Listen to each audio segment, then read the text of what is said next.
needed that.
It's dead now.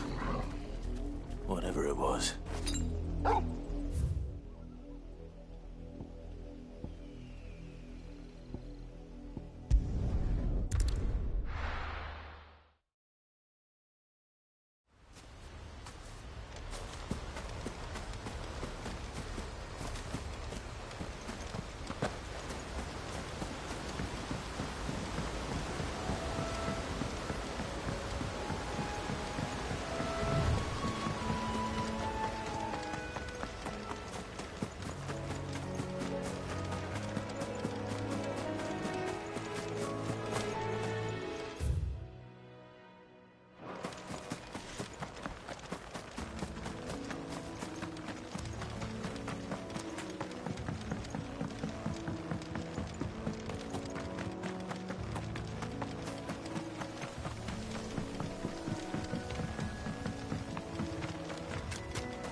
Hi. I've ended the lad who saved my life. What brings you to a place like this? You do, Bernard.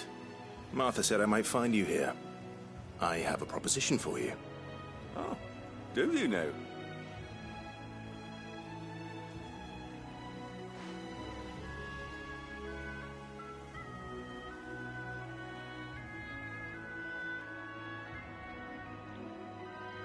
Building a workshop, you say?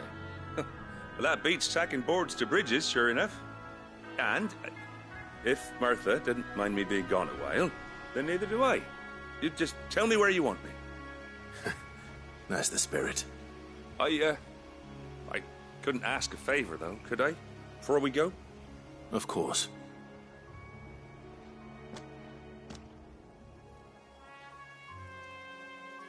Well, that there is Cressida, where I grew up. Ain't much left of it now, though. Except my parents' graves. But I came up here hoping to visit. I even patched up the bridge to get across. Only to find the place crawling with fiends. But you're a dab hand when it comes to dealing with beasts and bogles, ain't you? Any chance you could, It's the least I can do. Well, thank you kindly. And take care.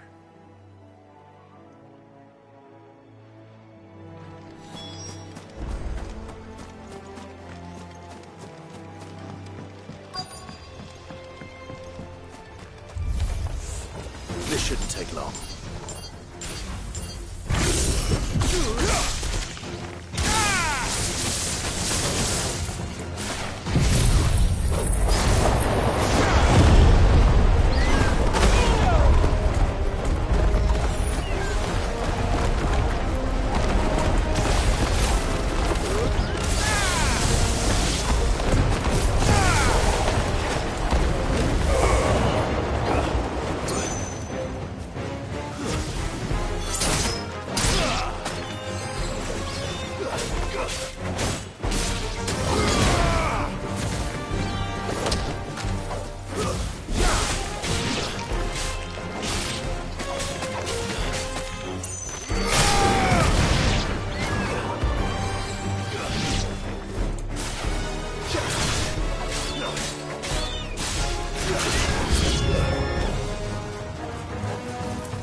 That should do it. You made short work of that lot. Thank you, son. Now my folks can rest in peace once more. How long is it since the village was abandoned? Oh, people started packing their things after the duchy fell. Between the Blight and the Imperials, you just couldn't make ends meet. Must be nigh on a decade since the last wagon left. Oh, it may as well have been a century, looking at the place. This isn't the Cressida I remember. I'm sorry.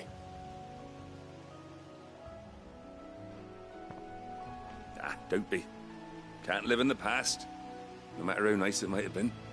Soon as I'm done saying a prayer for those that raised me, it's on to your hideaway. I'll meet you there.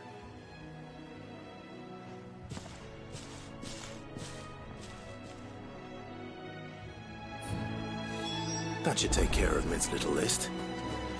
Better head back before she thinks of anything else.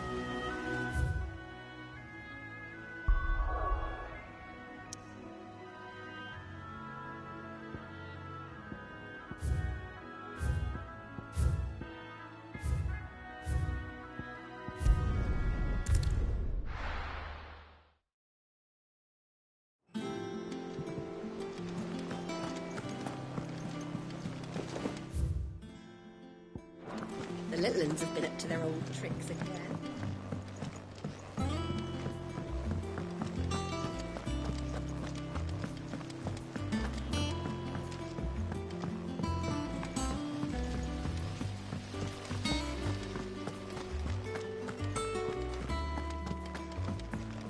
Shouldn't you be getting some rest soon?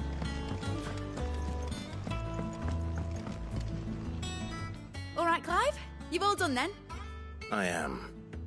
I've placed your various orders, and a carpenter by the name of Bernard is on his way from Martha's Rest. That's brilliant. Thanks, Clive. Is there anything else you need? Nope. Blackthorn and Lady Karen have already sent over everything I asked for, and I've got all my plans drawn up. So as soon as Bernard gets here, we can get to work. I can't wait.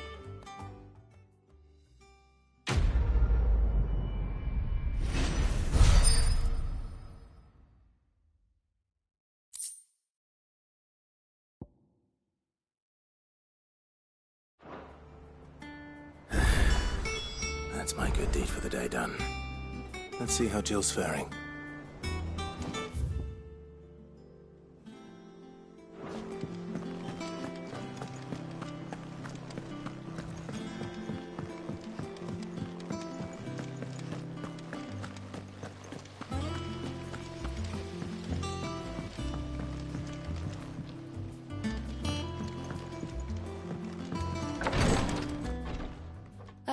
Clive. Talia, how's Jill? Recovering, but she still needs her rest. Of course. Take good care of her, won't you? I'll do my best. Oh, Gav was looking for you. He said he had something to show you in the shelves. The shelves. Oh, that's right. He went to ask Harpocrates about Torgor. He must have found something.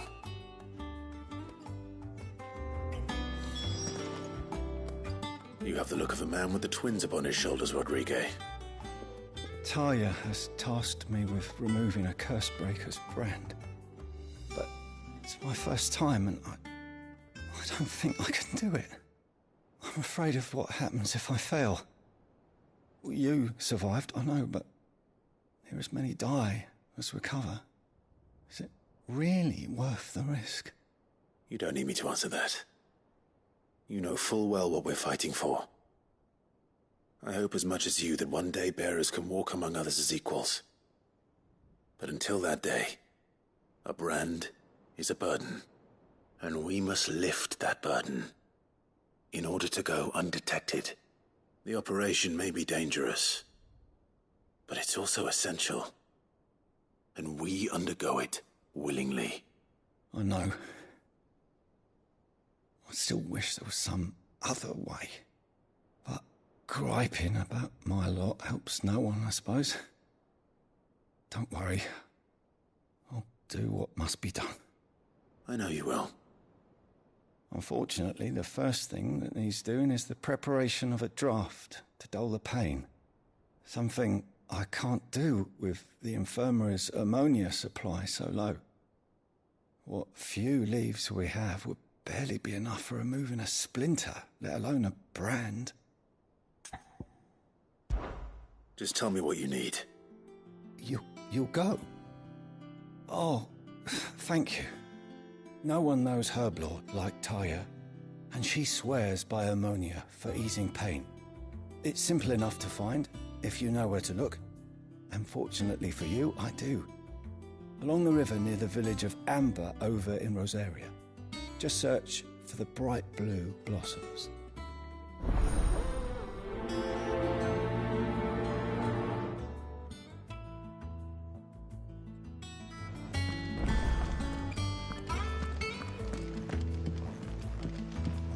I'm feeling a lot better, thanks to Taya's remedies. But she insists I rest.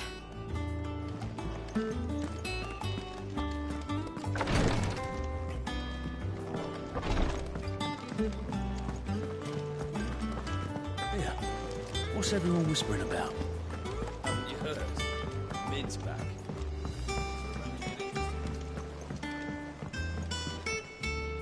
Do you have a moment, Sid?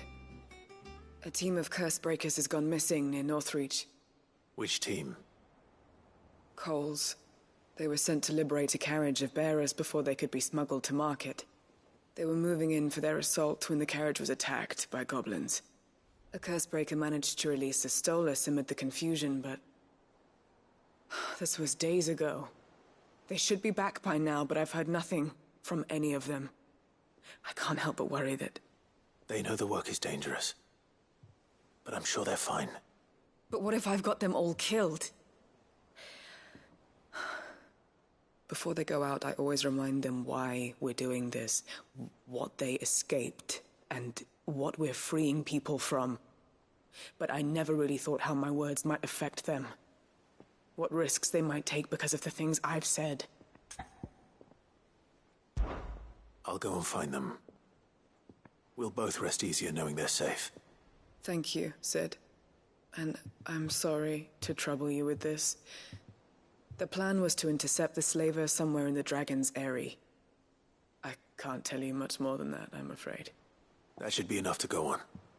If they were there, Torgal will track them down.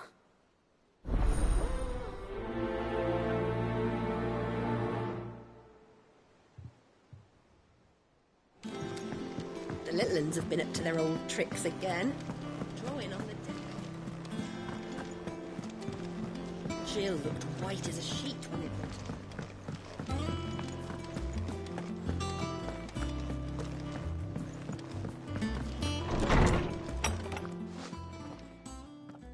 Clive, where have you been?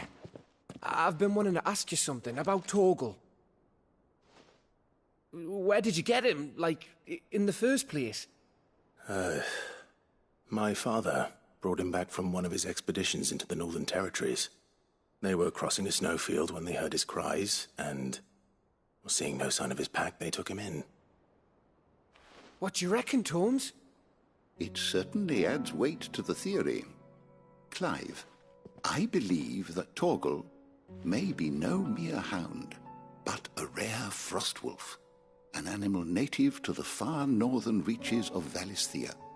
In one of our oldest bestiaries, I found reference to a frostwolf who served as guardian to an ancient queen of the north. Such was his mastery over ether, he could cast magics on command. His name was Fenrir. Fenrir the Frostwolf. Now, the annals do not state it explicitly, but I have reason to believe this queen was a dominant of Shiva, a girl from the Northern Territories and her faithful hound. One awakens as the dominant of Shiva, and the other... You're saying that Jill granted Torgal his powers? What? Just like Fenrir. People called him my hound, but Torgal and Jill were inseparable. He grew up as a faithful companion to the dominant of Shiva, and years later, his powers awakened, just when his master needed him the most. You're right. If it weren't for Torgal blasting those bastards to Kingdom Come, Jill would have been for it. Quite. Though Torgal's power is his own, his latent birthright as a Frostwolf, it had only to be unlocked. Oh, get you, Torgal! You're an even finer hound than we thought. And regarding your original concern, you need not fear for Torgal's health. Why, the beast has the appetite of a behemoth. Just this very morn, I found him with his nose buried in my nuts. There you are! I've been looking everywhere for you. Bernard's here. I need you to introduce us so we can get to work. I shall be a moment.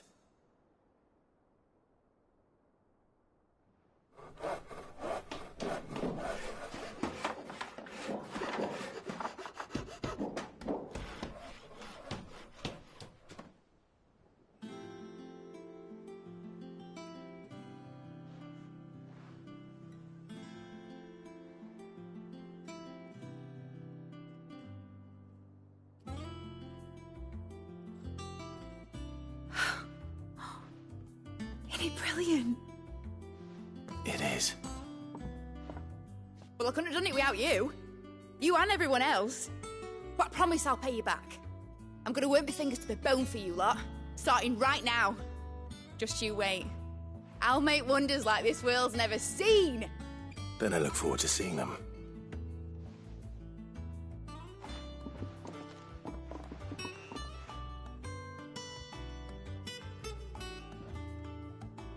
Now that that's settled, I wonder if Vivian's made any progress tracking down Kupka. I wish Miss Middledon.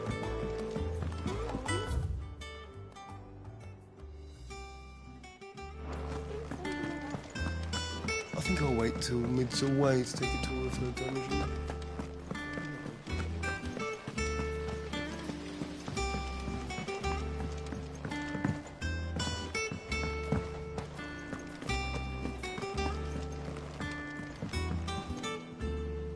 How goes the hunt for Kupka? Largely in circles. We have myriad sightings of strange soldiers in unexpected places, but nothing definitive as yet. If only we knew for certain by what route he left Rosalith. Well, keep at it. If anyone can piece this puzzle together, it's you. And I'm willing to wait as long as it takes.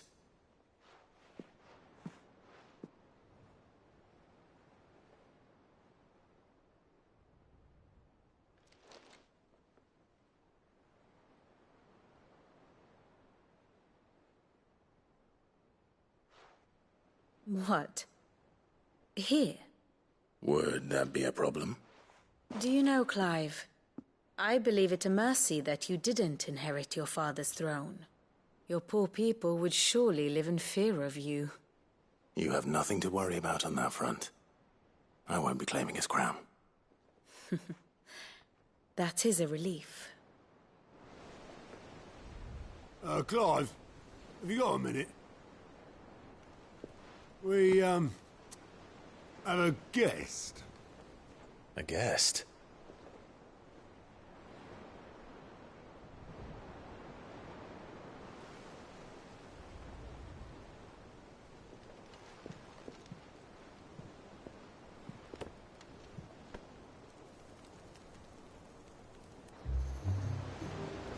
For your trouble. It was a pleasure, in hindsight. Uncle Byron? Clive, my boy! Tap a cask and stoke the ovens for your favourite uncle is here!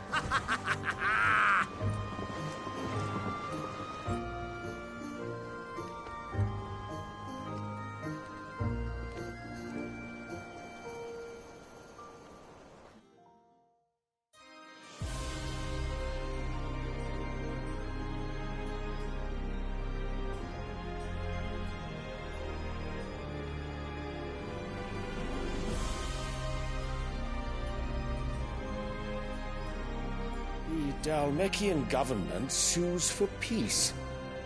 How shall we respond? If they're willing to accept their fault in the matter, I see no reason to refuse them. Still, we must insist on substantial reparations. The Twinside stores are not as bottomless as reported. Aye, and we have many more mouths to feed. We shall just have to have the Dalmecs empty their treasuries for us.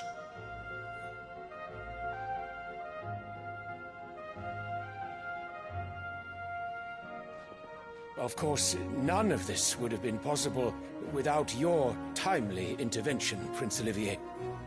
Indeed, I doubt any of us would have had the courage to trade words with the mighty Titan, nor less the wit to win him over. The Empire owes you a great debt. May the blessing of the crystals go with you, Your Highness. May the blessing of the crystals go with you. Very good.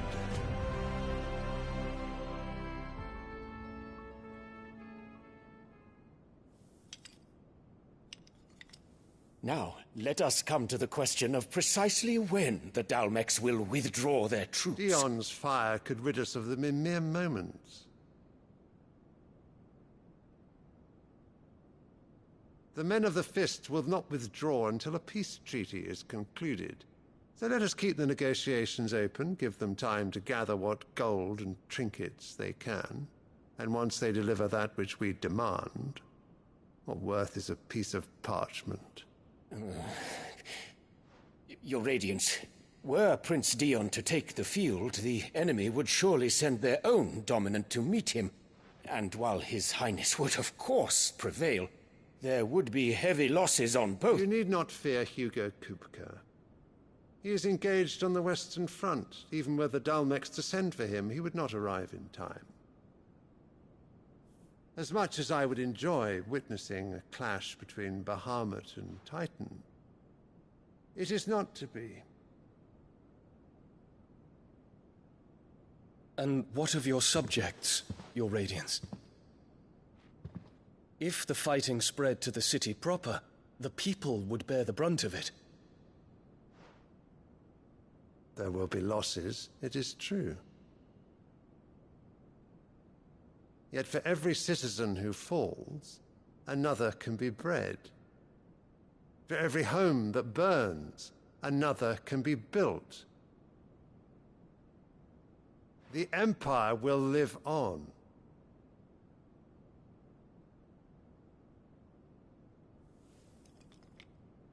Dion? Yes, sire.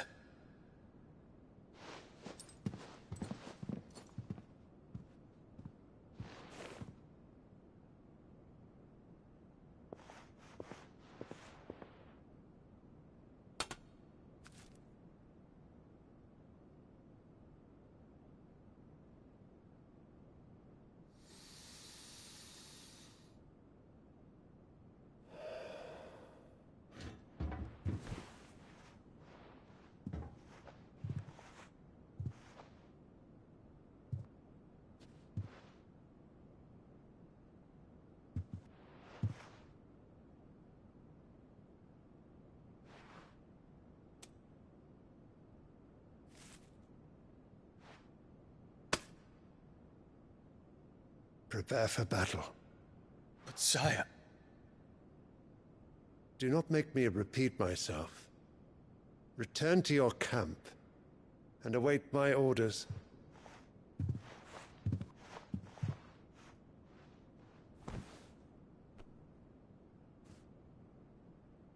If that is your wish, Your Radiance, I shall depart at once.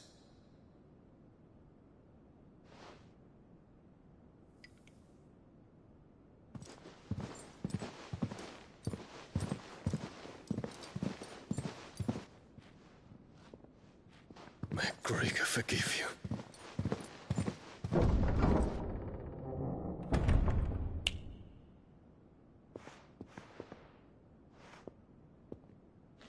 What do the astrologers augur? The stars are in agreement, Your Radiance. The shadow of treachery hangs over Prince Dion.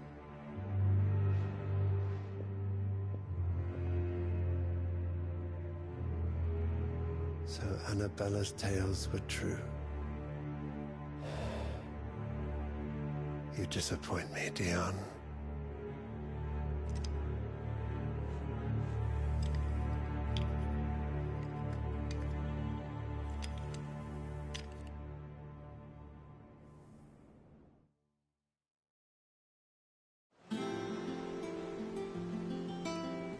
What on earth is Uncle Byron doing here?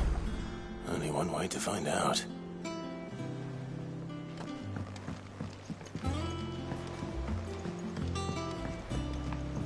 The Littlands have been up to their own tricks. It's just one thing after another around here.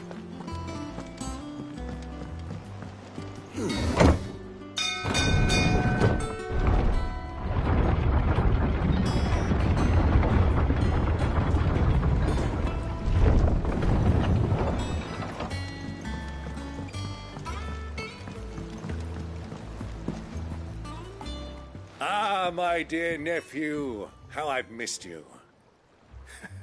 How did you find this place, Uncle? Through the good offices of young Sir Wade. He really is the most helpful fellow. As are you, I hear. The Guardians and those they freed tell the most outlandish tales of your heroics in Rosalith. Which is why I came, to learn the full truth of the matter. Sort the fact from the fiction, so to speak. You were working with the Guardians of the Flame to evacuate the people of Rosalith to Port Isolde. I was, aye. Then I have questions for you. Please, come inside, Uncle.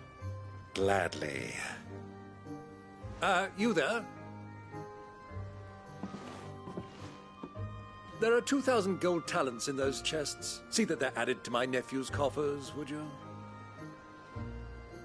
2,000?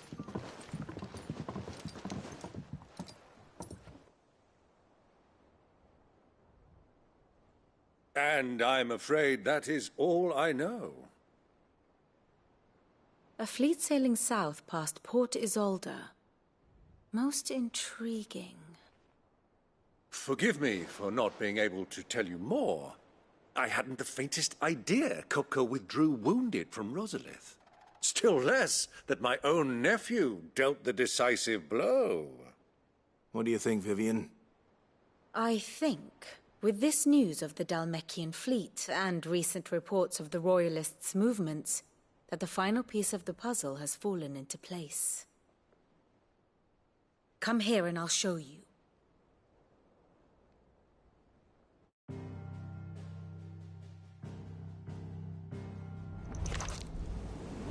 It is known that Kupka's forces entered Rosaria via its unguarded coast.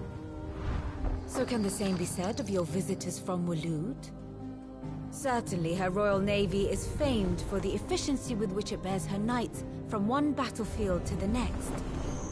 And in the Einherjar, or Black Galleon, she boasts a vessel nigh as swift, and every bit as feared as the kingdom's legendary cavalry. A fitting flagship for a land apart, her naval presence being crucial to her ambitions beyond Ash. Yes, it seems safe to assume that the Royalists did indeed enter Rosaria from the sea. So then, had you a vested interest in Titan's survival, whither would you take him? Why, home to Drake's Fang, a place rich enough in ether to conjure the magics needed to mend his hurts. But would that not entail an arduous voyage around the southern cape? Let us say that the Royalists did put ashore with a mind to spirit Kupka away from under your very nose. Could that truly have been their plan for him? To load him aboard one of the ships flying Republican colors sighted off the coast near Port Isolde.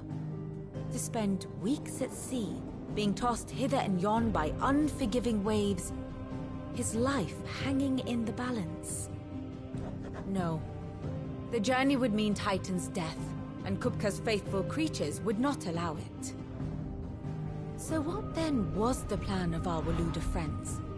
Reports suggest they made not for the coast, but for the desert. And by cutting through the Velcroy, a party traveling light would have Titan back in his bed days before a galley could lurch into port. To wit, it was the Royalists, not the Republicans, who effected Hugo Kupka's safe retreat. I would stake your life on it.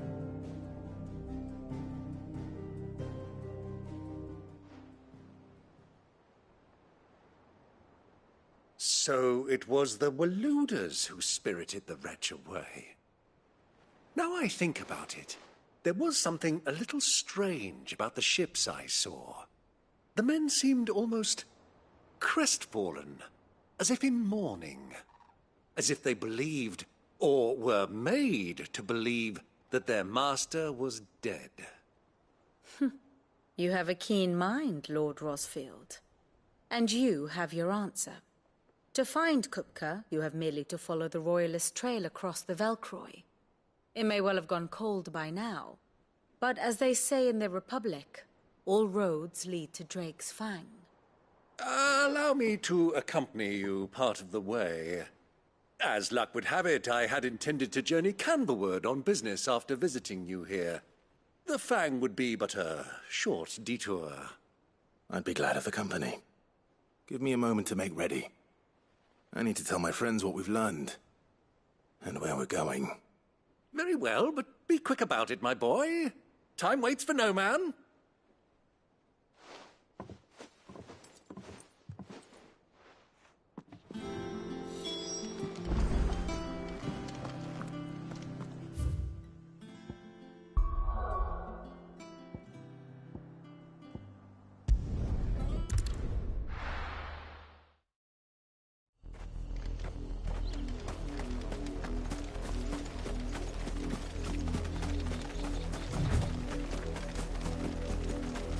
The river was easy enough to find. Now for those herbs.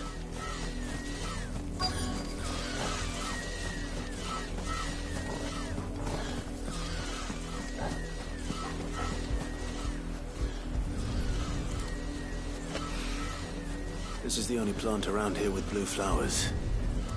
I hope it's the right one.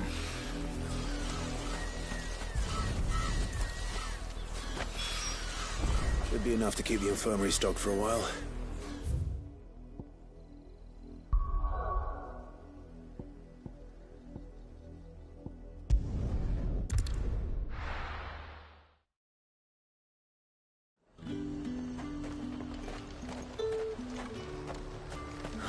Slavers don't even bother with Northreach now, Elder.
I'm glad you're in one piece.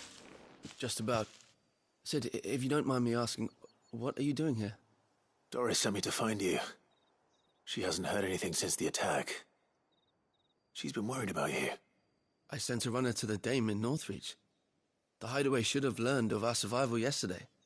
Well, I'm here now. And it looks like you freed the bearers. Only some. The rest locked themselves in the slavers' carriage rather than fleeing when they had the chance.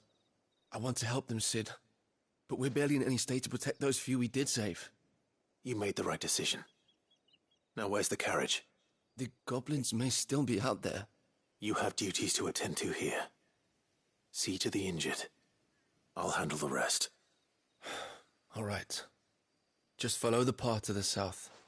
You'll come across the carriage soon enough. And please, hurry. If the beastmen get to those bearers, the poor souls will be eaten alive. I won't let that happen. Thank you. And Sid, it's good to see you. Don't thank me just yet.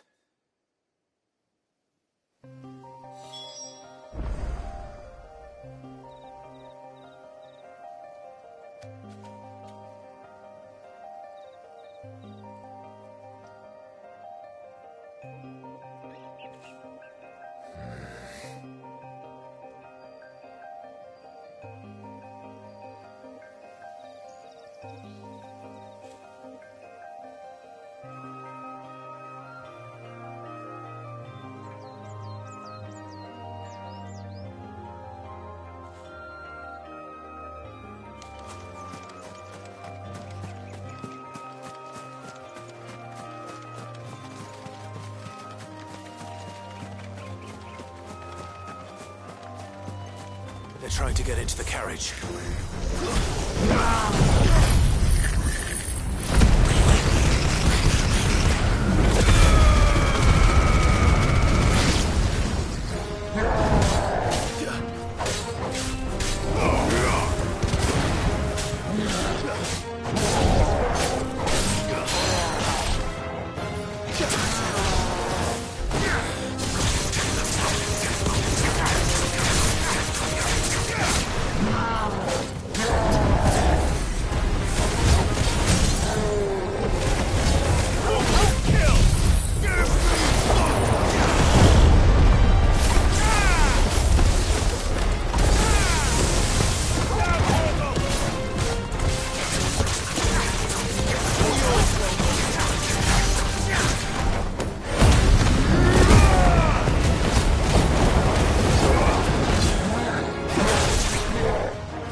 Who are you?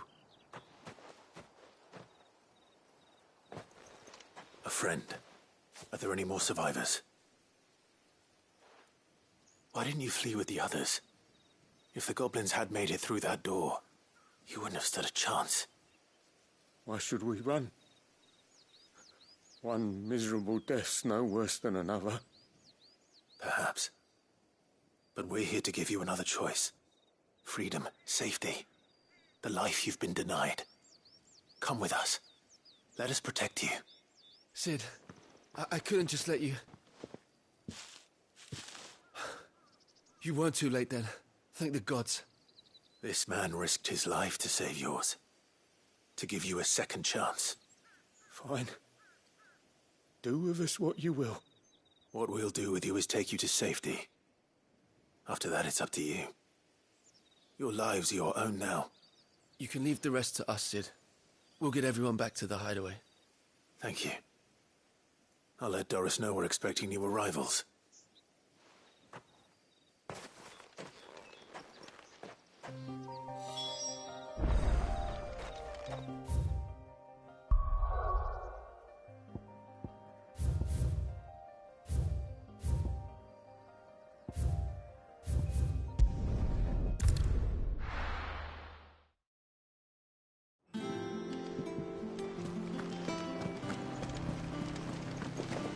The Litlins have been up to their old tricks again.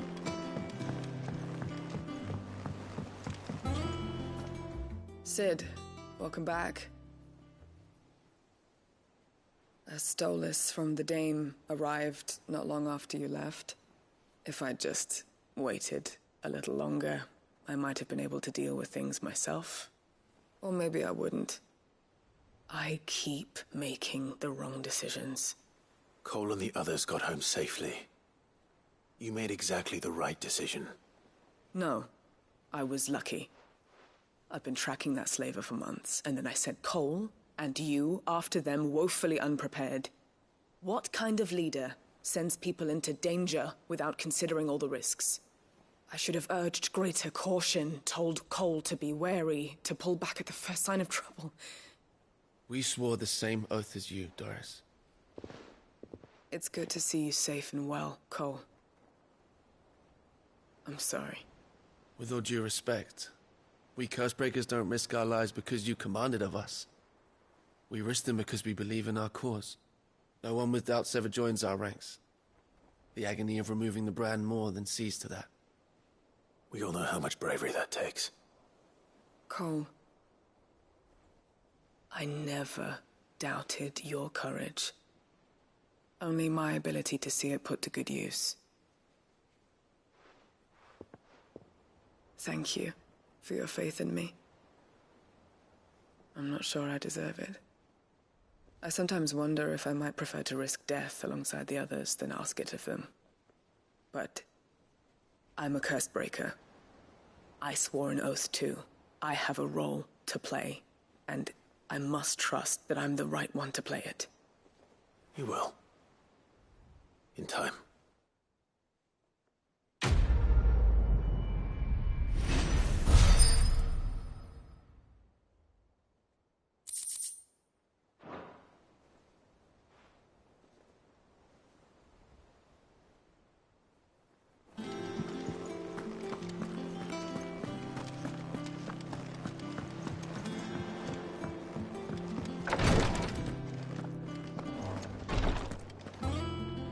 I hope you didn't have too much trouble finding the ammonia. Only the usual. Oh, yes. This is it. And more than I was expecting. I dare say the patient won't feel a thing. That is, unless I... You'll do fine. Taya trusts you. Which means I trust you. The hideaway would be lost without skilled physicers like yourself. Thank you for the kind words. Truly. But... I'm sorry. I'm still terrified. The brand is more than just ink on flesh. It's a death sentence. Milk of the wyvern tail lurking just below the surface of the skin. One ill-conceived incision, a single slip, and the poison fouls the patient's blood. Failure means death, and even success means tremendous pain. Days of agony as the wound heals. I became a physiker to help people, not to kill them. I don't want to kill anyone. Cursebreakers lead hard lives, and the operation is only the beginning. They toil in the shadows, risking life and limb, knowing their efforts will win them neither glory nor acclaim. And yet we have no shortage of volunteers. The day I decided that I would take Sid's name was the same day Taya took my brand. I remember. It wasn't long after we came here. What little medicine Taya managed to salvage from the wreckage of the old place had been used up treating the wounded. She begged that your operation be delayed until a new supply of antalgics was found. Procedure was even more dangerous back then. Only a few souls had undertaken it. Doris, Cole, a handful of other Cursebreakers, and those who are no longer with us. Those who lost their lives in the process. It wasn't something to be done lightly. No. But it was something I had to do, if I was to take Sid's name. He always led from the front, and never asked anyone to take a risk for his cause that he was unwilling to take himself, even if he knew that it might cost him his life.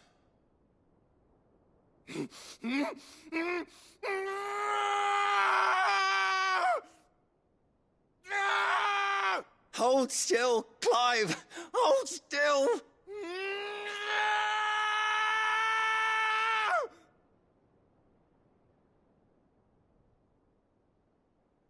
I knew there'd be pain. That I might not survive. And I was afraid. But I also knew that if I didn't overcome that fear, that pain, then I would never be able to call myself Sid. I didn't know. We all want our brands removed. But it's a decision each of us must make for ourselves, on our own terms. Rodriguez, I know your work isn't easy, but neither is going under the knife. Be a shoulder for your patients to lean on. Stay strong for them. You sound like Taya. Do you know what she once told me? It's natural for a patient to feel like they're suffering in solitude. And it's a physicist's duty to see that they don't. Thank you for helping me remember that.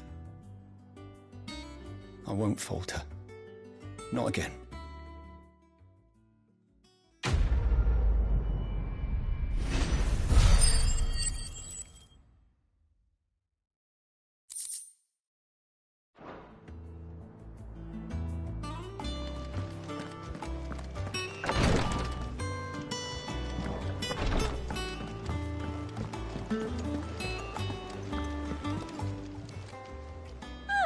I wasn't expecting you back so soon.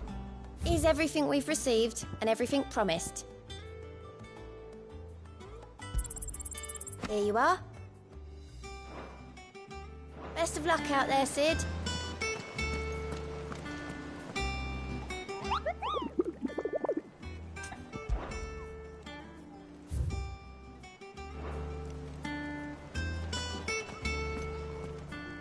Otto, Kupka's at Drake's Fang. I'll be leaving before sunset. You're not going in there alone, are you? Don't worry.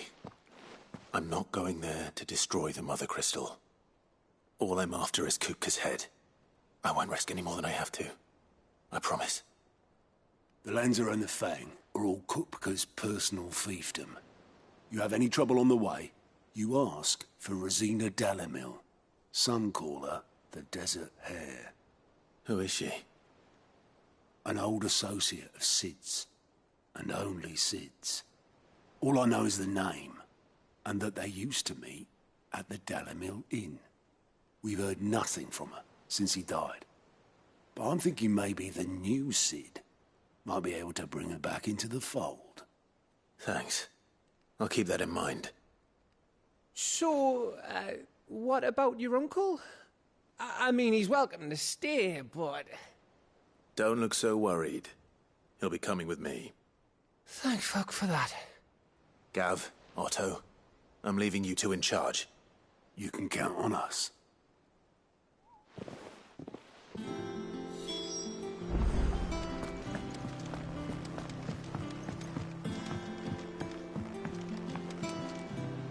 All right, Uncle. I'm ready to depart. Shall we? We shall. Come, let us away to adventure.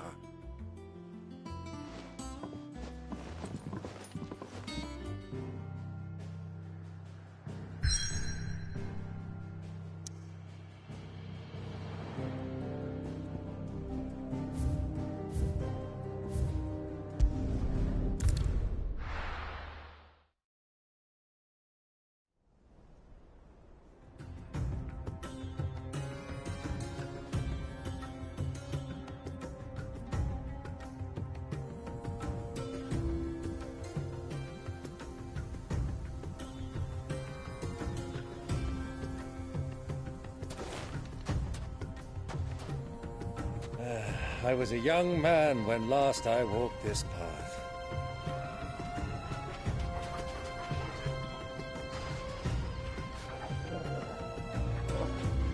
There's an old trading post not far from here. The road to Drake's Fang leads through it. The trading post it is.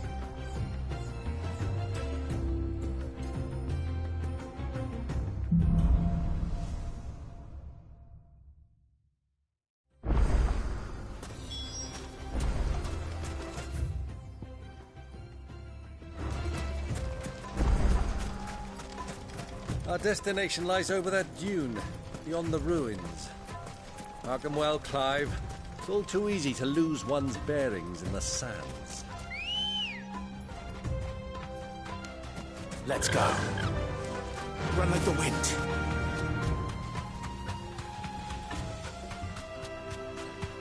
Many years ago, when you were just a boy, you and I rode this way together, accompanying your father on a scouting expedition to Drake's Fang. He let me come with you. I'm not surprised you don't remember. It was just before Joshua was born. You were so eager to be there when your brother arrived that you whipped your chocobo too hard on the journey home and fell from the saddle. I shall never forget how Elwyn fussed over you as you sat in the sand, bawling like a babe.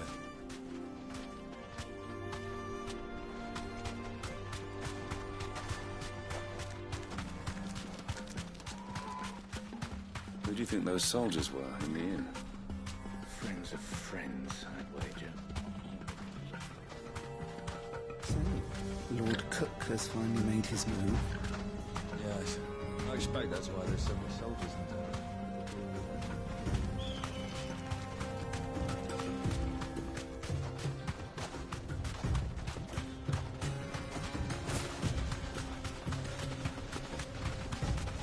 Ah, there she is. The good old Dalamil Inn. Do you know, this heat has given me quite a thirst. Quick drink before we press on?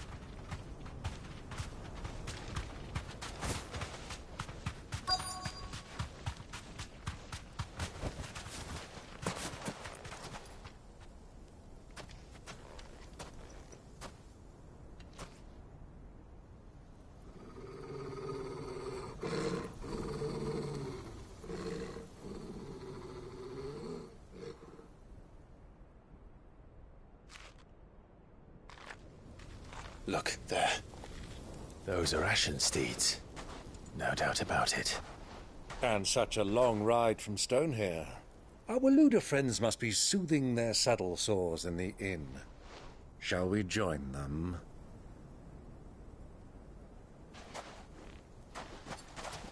Run along and play now, Torgal. Dogs aren't allowed inside.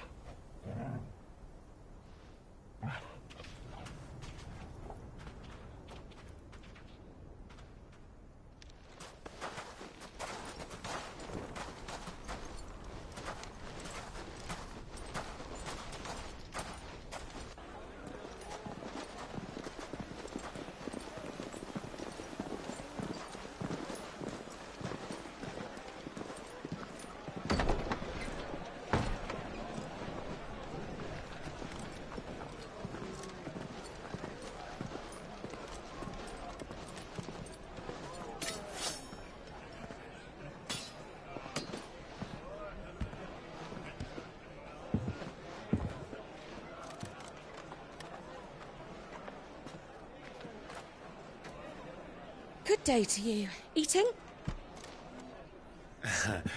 Sorry about my pal. He only talks when his mouth's full.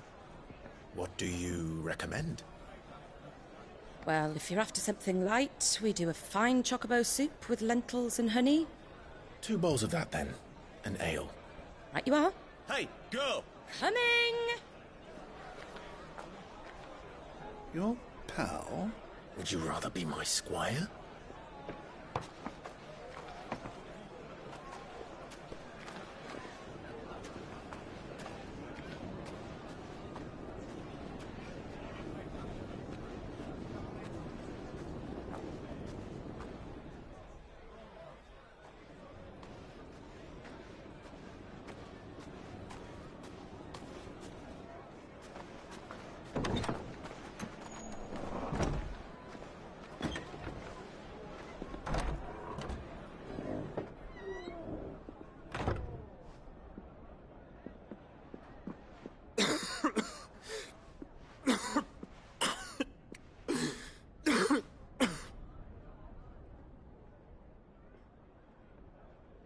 Your Grace, it is plain you are not yet well enough to travel.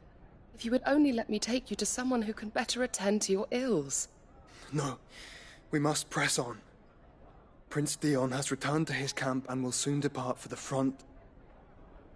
I must speak with him at all costs. Miss this chance and I may never get another.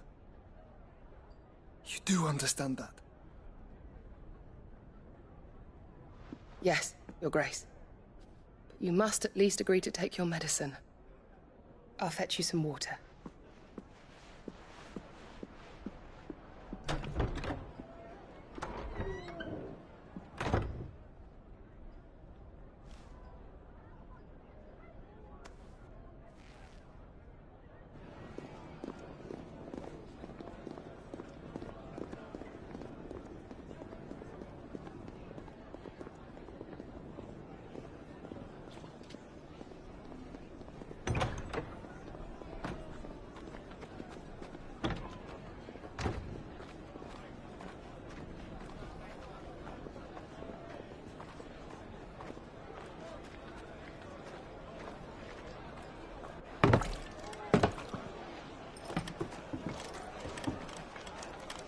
Keep watch, they tell us.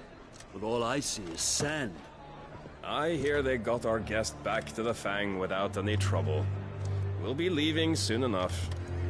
Why the Lord Commander dragged us all this way just to save that blockhead's skin, I'll never know. Dominant or not, he's a bloody idiot. That'll be Cooker, then. Well, let's get this down us. We've a long way to go. Hey, you!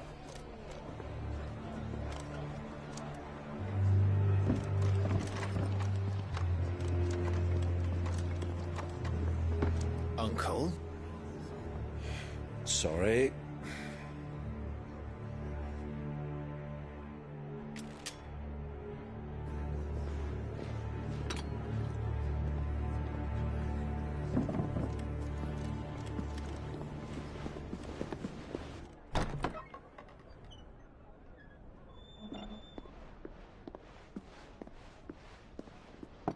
Can you walk, Your Grace? What's wrong? I fear trouble may be brewing downstairs.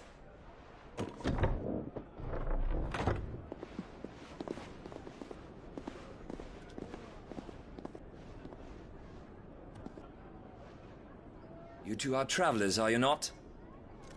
Me and my companions are strangers here. Perhaps you'd be good enough to accompany us a while. Help us find our way. Sorry, lads, but we've got business in camera that can't wait. Ah, I'm sure you could spare us an hour or two.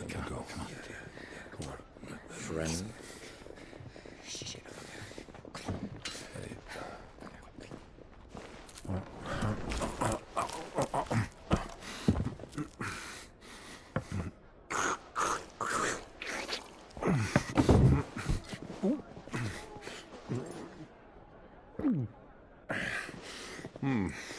I'm afraid we don't have a moment to lose.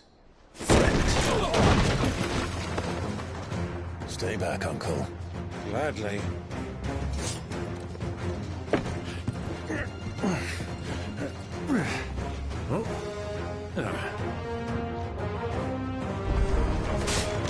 Outlaw! Take him!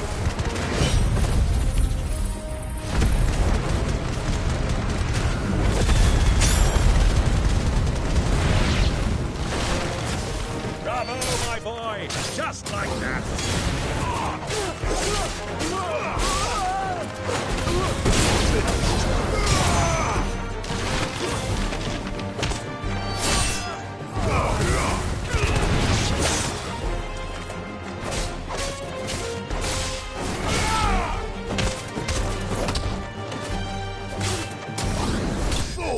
You...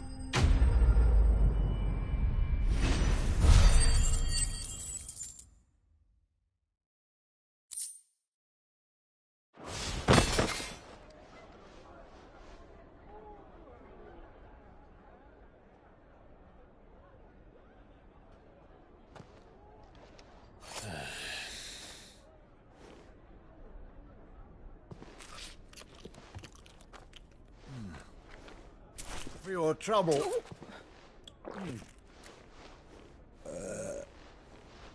Word of advice, miss. That soup could do with a touch more salt.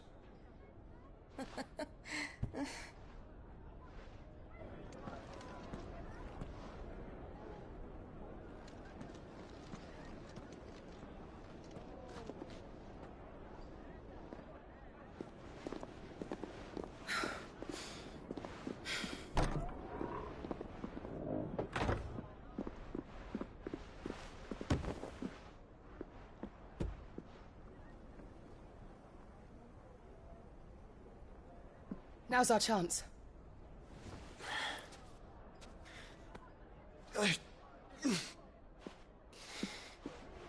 Your Grace? I'm fine.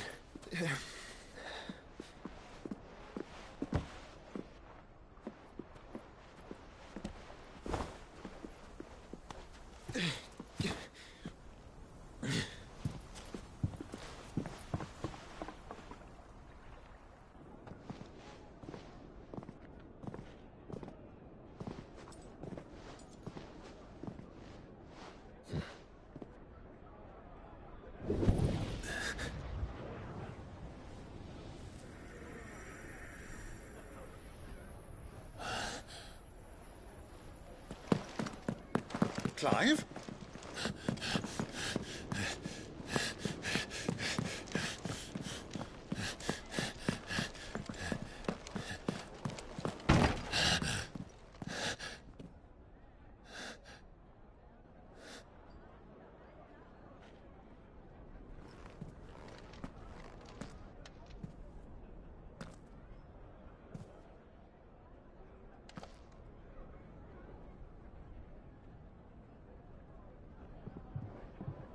What is it now?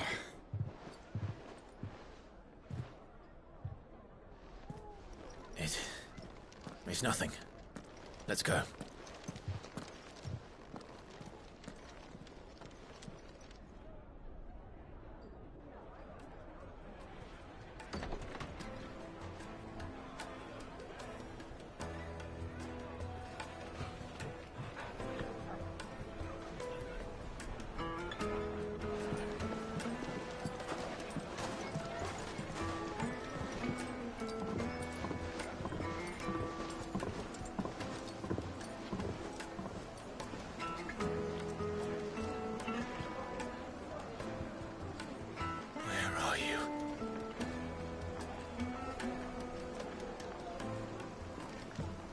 Well, we didn't know where to find Kupka before. We do now.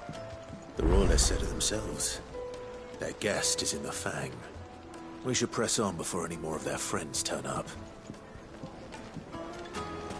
Made from the stoutest stoneware. Won't you?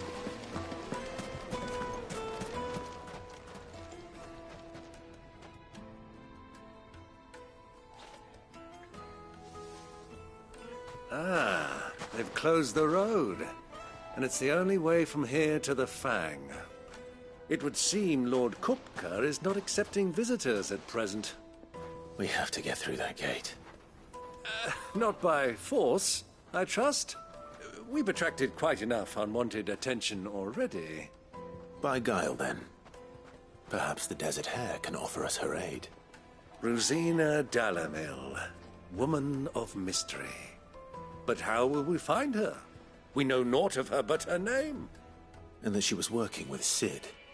Sid's other collaborators have all been people of means, the wealthiest and most successful members of their communities. I'll wager this Rosina Dalamil is the same. That would certainly help to narrow the search. We need only inquire as to who is in charge of the town. And that's exactly what I mean to do.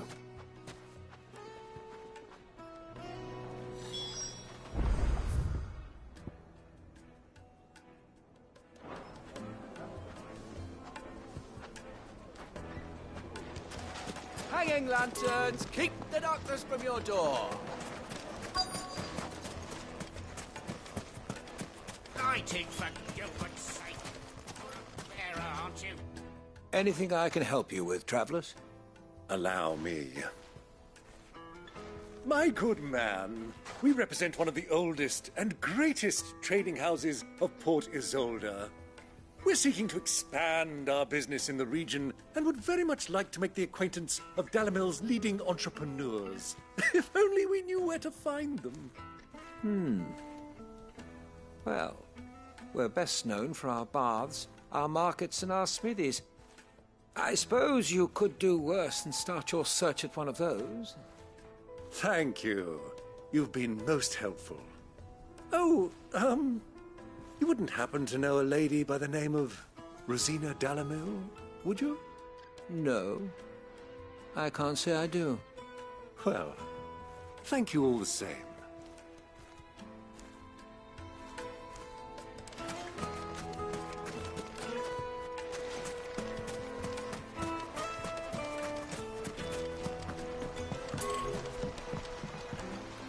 This river runs all the way to the southern seas. They used to load the crystal onto barges and sail it to the villages downstream. Before the canyons were lost to beasts and bandits. When I was a girl, I would wave to the boatmen as they set off on their long journey, and they would throw me sweetmeats in return. Such happy times.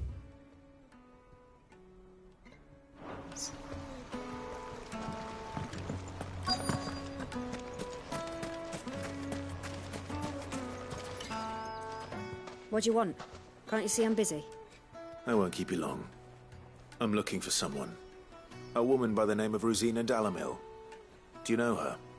Never heard of her. Is that all? One more question. If I wanted to find the richest trader in town, where would you recommend that I look? Well, that's easy. The Briar's Kiss. Won't find a finer smithy this side of the strait.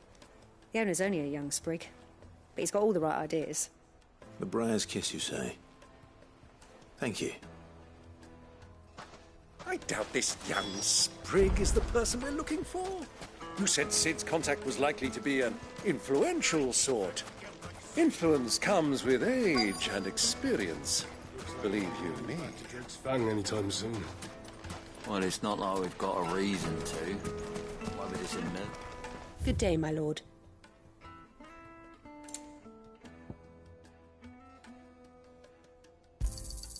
An excellent choice. My thanks.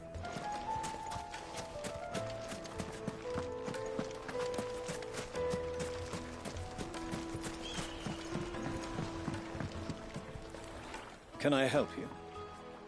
Yes, I'm looking for a woman by the name of Rosina Dalamil. A long-standing pillar of your community, I believe, from old trading stock. Then you should ask further. He's been here for years. Knows the place and its people like the back of his hand.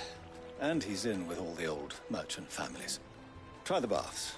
That's where you'll usually find him. Thank you kindly. Well, it sounds like we have our man. Perhaps. Let's go and find out exactly what this Furter knows. Sweet incense! Excuse me. Are you Furter? I am. Can I help you, travelers? I hope so. You've lived here for some time, is that correct? Do you know Rosina Dalamil? We believe she may be a trader of some renown. And what business do you have with the desert hare? She was a close friend of mine. I was hoping she might be able to help me. Very well. Go to the bordello. I'll arrange an introduction.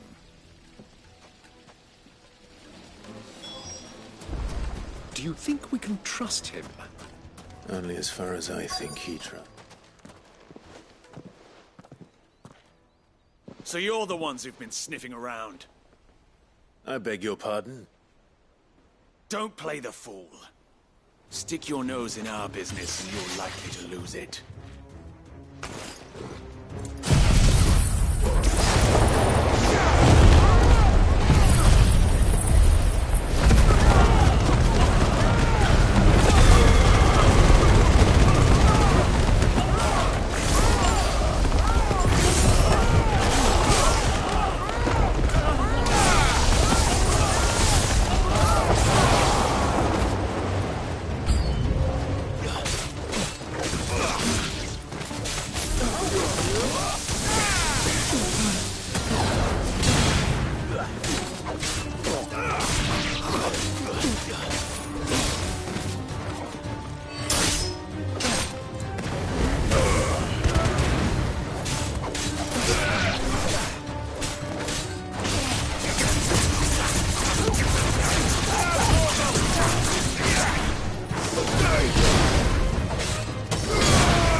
Who are you working for?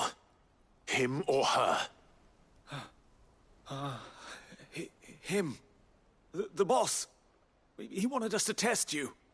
Though one could hardly call that a test. Lord Ferda? Look what the cat dragged in. Your skill with the blade is rare indeed, my lord. A fitting talent for an outlaw. You know who I am. So what now? Call in the Men of the Rock and collect the bounty? That isn't my decision to make. Our work is done. Take him to meet his precious Rosina. She will be interested to make his acquaintance. Yes, my lord. To the Lock of Leisure, then. To the Lock of Leisure.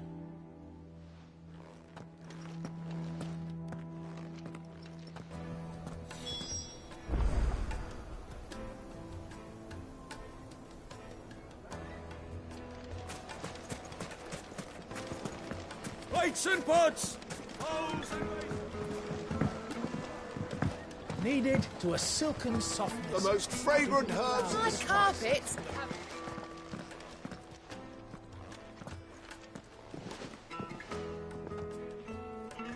Is this the place? Ubor's Forge. The Briar's Kiss. So it was the young sprig after all. So much for Rosina Dalamil being a woman of experience.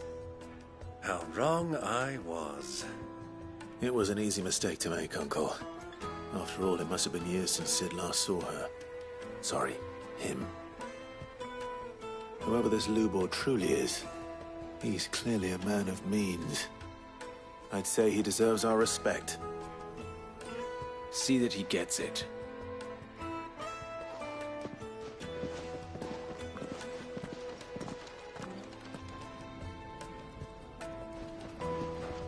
Lubor, Lord Ferda told me to bring them to you.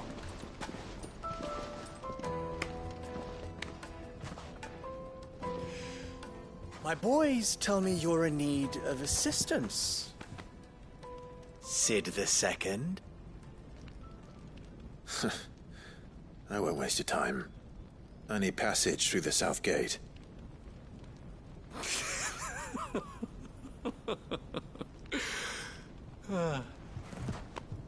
Tell me, what do you think is a merchant's most important commodity? Why, trust. Everyone knows that. Without it, you have nothing. And nothing is exactly what you have. And so, for you, I, too, have nothing. I'm not in the business of helping every lost puppy that wanders in off the street. I'm a busy man, as you can see. Let's leave this mummer to his farce. By all means. Find someone else to help you on your way. Just be sure to tell them you're not the two travelers from the inn the guards are looking for. Don't want them jumping to conclusions, do we? Why, you... So, what do we need to do to earn your trust?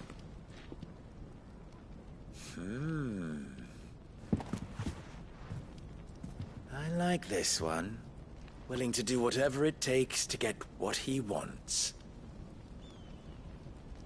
Ha! Men like you have a special place in my heart. Why, you ask? Because they get me what I want. Always. Fine. So what do you want?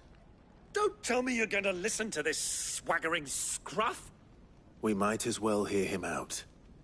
It's only natural that an ally of Sid's would seek assurances of strangers. Assuming he is an ally, of course. 5 years ago, he would have still been a boy. And yet even then I had more good sense than a man, 5 times my age? But enough of the pleasantries. We were speaking of what I want. I want you to put an end to the trouble in Dalamil. Return to me when you have done so, and you shall have my aid. Until then, I bid you good day. What trouble? If you're going to give us orders, be clear about them, damn you! Manners, Greybeard. One catches more damselflies with honey than with vinegar. What did you call me? My apologies. A word of advice in recompense. Follow the crystals. Oh, but that was 3. Oh, I'm making this too easy for you. Ha! It will be easy. Solving his little riddle should be like dealing with him. Child's play. Let us divide our forces, Clive. I'd rather not drag this parlor game on any longer than we need to. All right. Good luck, Uncle.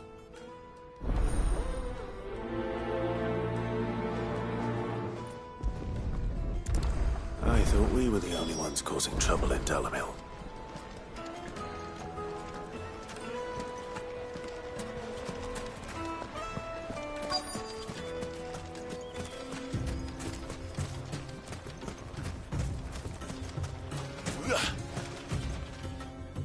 Excuse me. Is it true there's been trouble with crystals of late? You've heard, then? I've heard rumors. Damn thieves. Pilfering the crystals that were meant to fill our cups and light our stoves. Us common folk have hardly had a shard to share between us these last few moons. And it isn't as if we can buy them on the black market either. Whoever's taking them, they aren't sharing.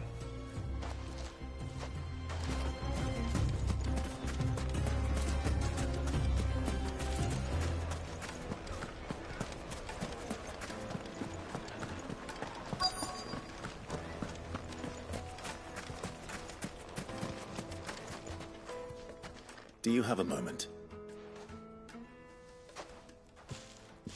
Depends what for. Just a question. Dalamil seems to be thriving compared to the other villages I came through on the way.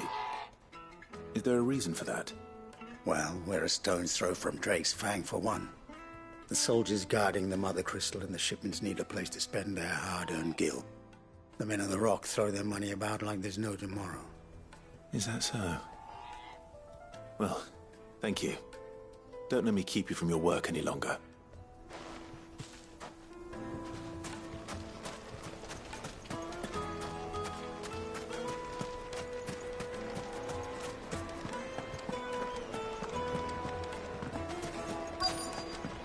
Juiciest bread, warm from the oven. You wouldn't believe how much he gave me. What can I do for you, soldier? Need that sword polishing? I'm not a soldier. Ugh, then be off with you. I serve the men of the Rock and the men of the Rock only. You have an agreement with them? Don't be stupid. I just know which side my bread is buttered. Don't want to be stuck under some pauper when they come knocking.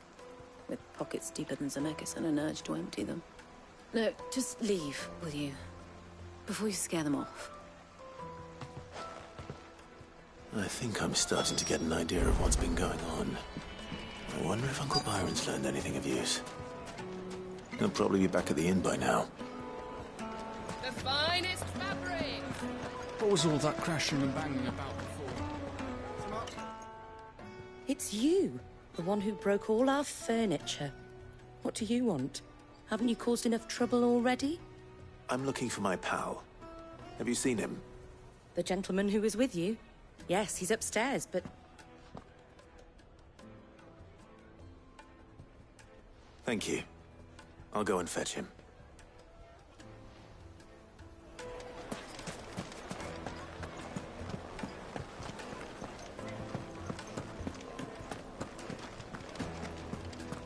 Let me treat you.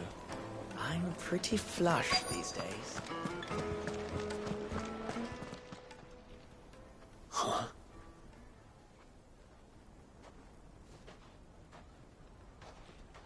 Will this suffice as a deposit? By the sands. That's a black pearl. One of the many treasures in my collection that I would be only too happy to part with, should you give me reason to do so. All right. I'm sure that we can come to an agreement, but not here. What are you doing, Uncle?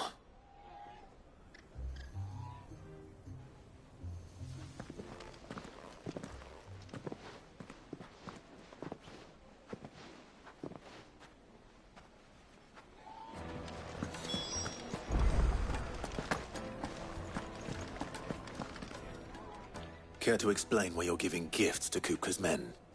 Bait, my boy. One cannot catch one's prey without it. And I do believe I've snagged us quite the quarry. I started by asking around the markets as to where I might purchase crystals. I had no luck, of course. It's forbidden to trade in such things. But my uncharacteristic indiscretion just happened to attract the attention of those uniformed ruffians. They took me aside and said they could procure the crystal I sought if I proved I could pay for it. So the pearl was your proof? I thought they'd asked for more. A second-rate specimen like that would only fetch 500,000 or so. A small price to pay for admittance to the underworld. But enough about my little act of subterfuge. What did you discover? That the supply of crystals has dried up of late. And some people seem to think they're being stolen. Meanwhile, members of Kupka's private guard have been spending money all over town. I'll wager those soldiers you've been talking to have been siphoning off crystals meant for elsewhere, and pocketing the profits. I'll wager you're right.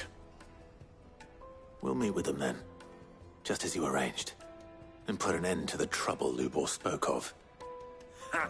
That preening popinjay thought this would be difficult.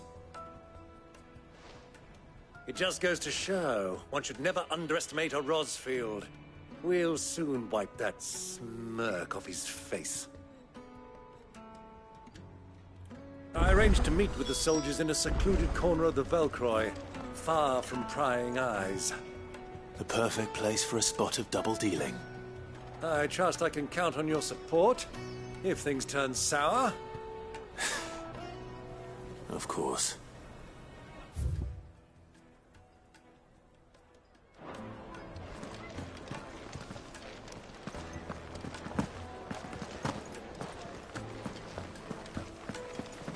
Let me treat you.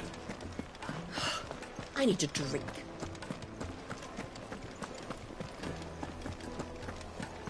Fucking men of the wrong. Anytime they pull their snouts up, it becomes trouble. They want to know what to take for us.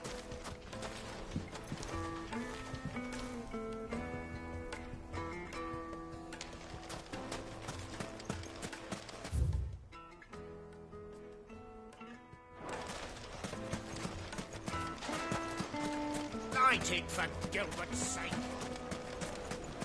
Hanging lanterns, keep. Just look at the detail. Do you think they'll be back soon? I need a new dress. Needed to a silken soft. Take a sniff, good sir.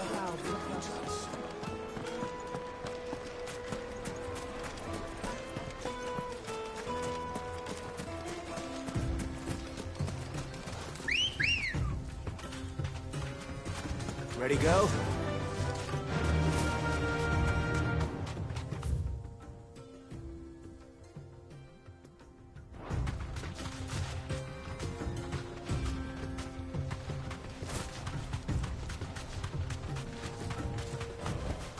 That'll do, girl.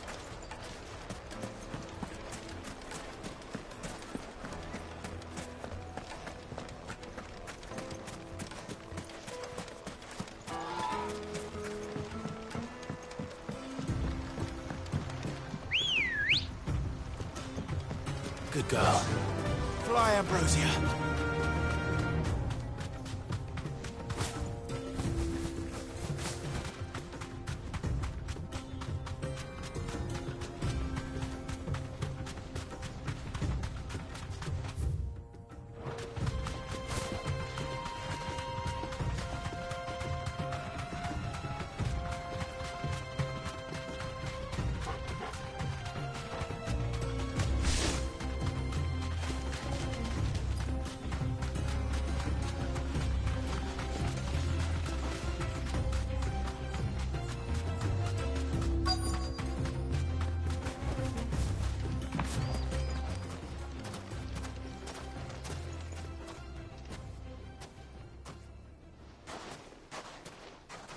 I'll take it from here.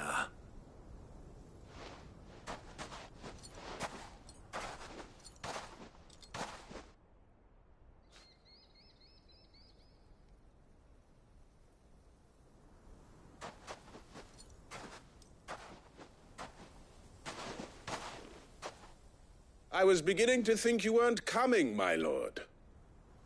You've brought your contribution? All the silver and stones I could scrape together at such short notice? You brought the whole 500 talents. That was the price we agreed upon, yes? If you've no objections, I'd like to see the crystal. Of course. Right this way, my lord.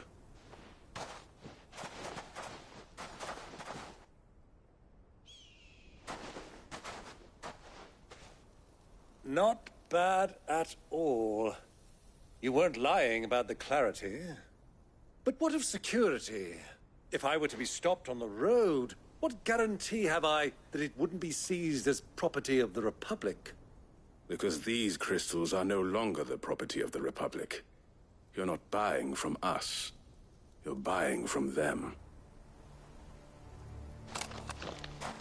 And we have no more jurisdiction here than you, my lord. But we have ships, and will gladly deliver to a port of your choosing, now that our price has been met. Royalists, eh? What brings you here? Why, to collect their share of Drake's Fang's blessing, of course. Our nations are allies, and so they are entitled to a portion of the Mother Crystal's bounty. And being such good friends, we elected to increase that portion and share the benefits. And now that these crystals are officially property of the Kingdom of Waloed, we are duty-bound not to interfere, no matter where they might happen to end up next. Did you get all that? They're in cahoots! So it would seem.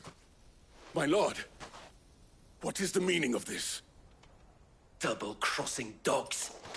They're not here to do business. Kill them. Kill them both!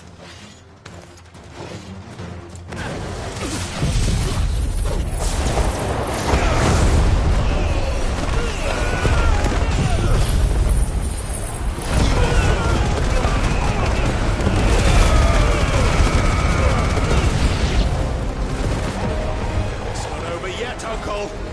Good. I'm just getting warmed up.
Well, that wasn't too bad.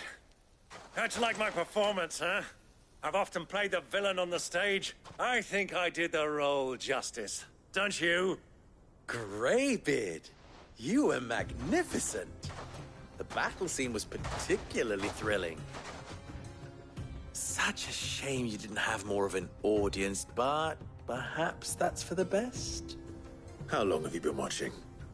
Long enough to witness your uncle's sordid transaction. I hardly expected one so venerable to degrade himself so thoroughly, buying one's way into the confidence of degenerates. Ingenious. This was the trouble you spoke of. The men of the Rock taking crystals meant for the common folk and conspiring with the Royalists. Well, now it's over. Indeed it is. The people of Dalamil had scarcely any means of redress against Kupka's men, let alone a foreign army. Until you two came along, that is.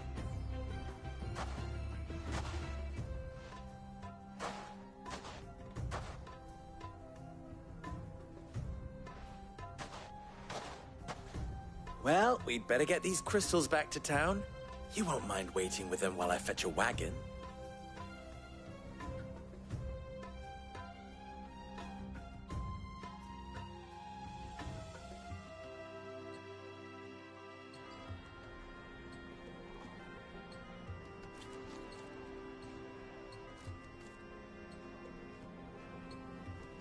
It occurs to me that I still don't know your name. Clive.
So, Sid the Second is a Clive? I suppose it could have been worse. Well, Clive, you held up your end of the bargain, so I must do the same. Passage through the South Gate, was it not? To tell the truth, you've helped a little there too. Many of the guards have already been redeployed to deal with the issue of their missing comrades. And those left behind have been encouraged to look the other way should you attempt to pass through. Thank you. And please allow me to cover your costs. You still have the purse I gave to the soldiers, I trust? I saw you pluck it from one of the bodies. Oh, dear. Was I really so obvious? And my name is not Greybeard. It is Lord Byron Rosfield, thank you very much. No, thank you very much, Greybeard. Double the... Ugh! Here, wear this.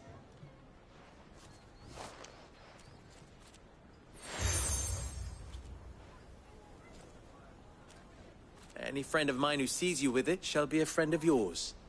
Thank you, Lubor. And please, feel free to send one of my Stoluses back to your people. Tell them that Rosina Dalamil is back in bed with Sid.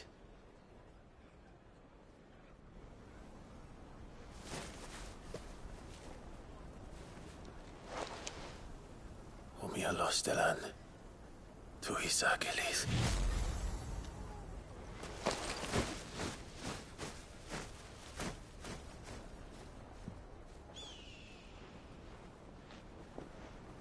I'm trusting you, Sid.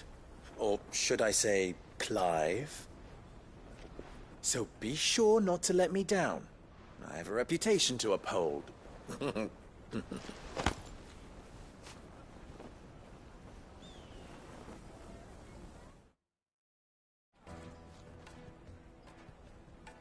Well then, I wish you a safe journey south.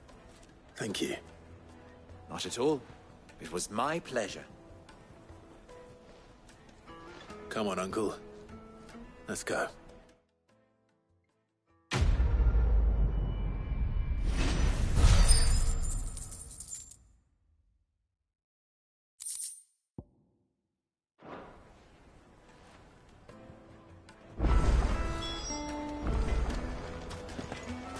I've never even forged a butter knife.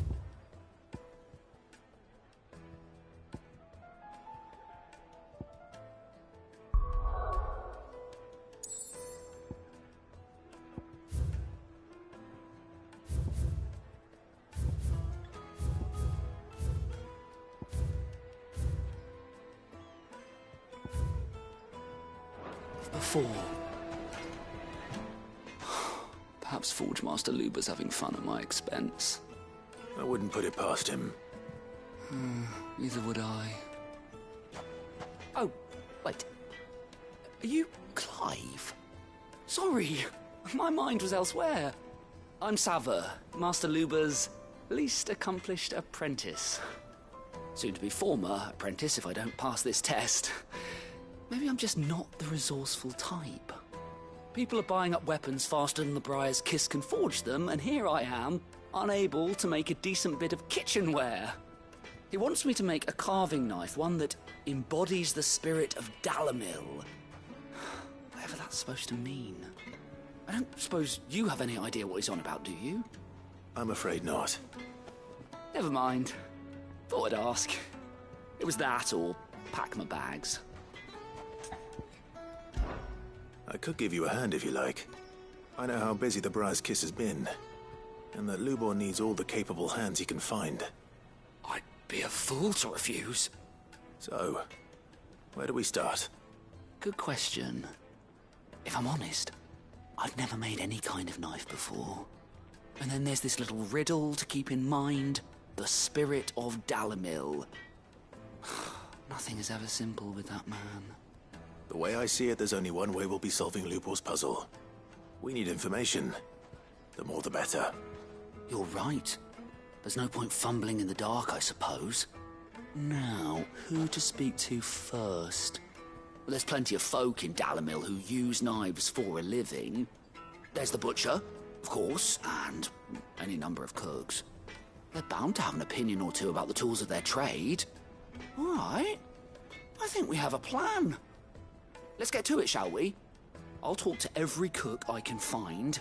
You speak to the butcher, and anyone else you can think of. All right. Good luck. Let's hope that someone says something useful.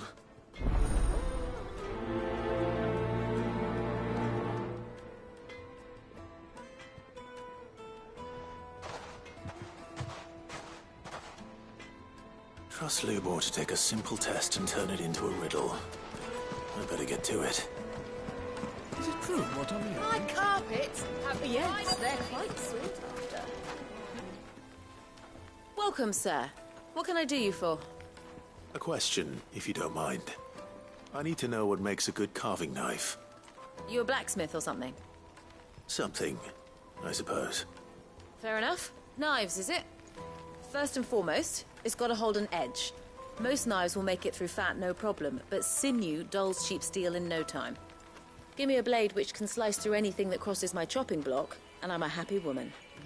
So a knife that stays sharp. Makes sense.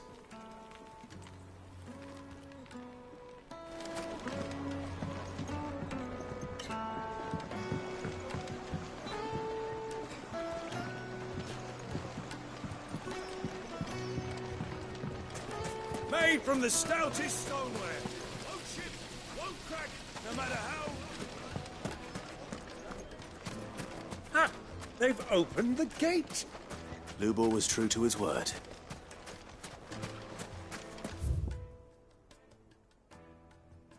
If you can't even fill my cup, you're no... 1,000 gil for a measly bunch of gazelle greens. Won't you come and play, handsome? I'll be asking for you again, my sweet. Then see that you stay a little longer.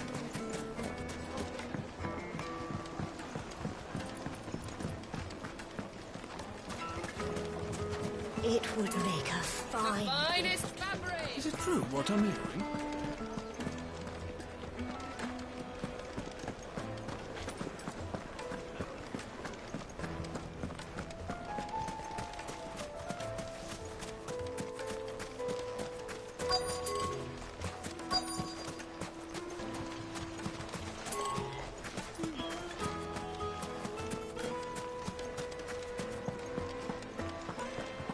My carpets have The most fragrant herbs and spices. Fresh bread, warm from the oven. Here, have a taste.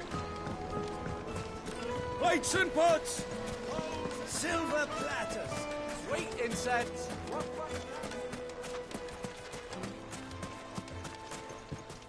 Mummy, I want to play with the crystal. How many times do I have to tell you? It's not a toy.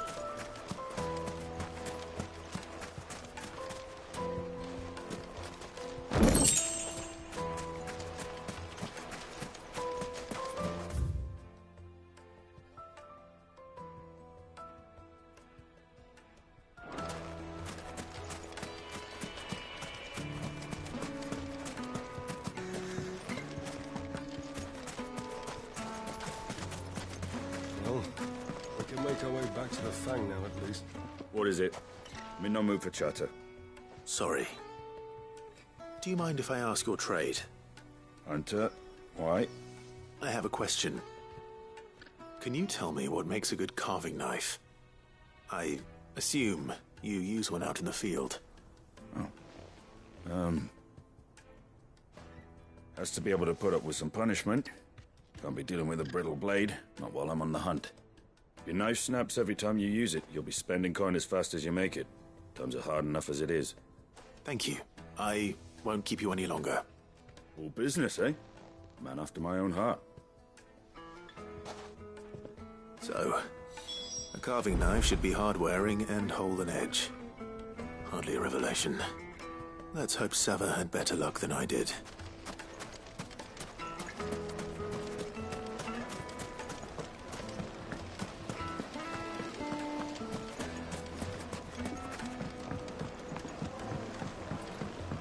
Kneaded to a silken softness. Yes, the finest fabrics!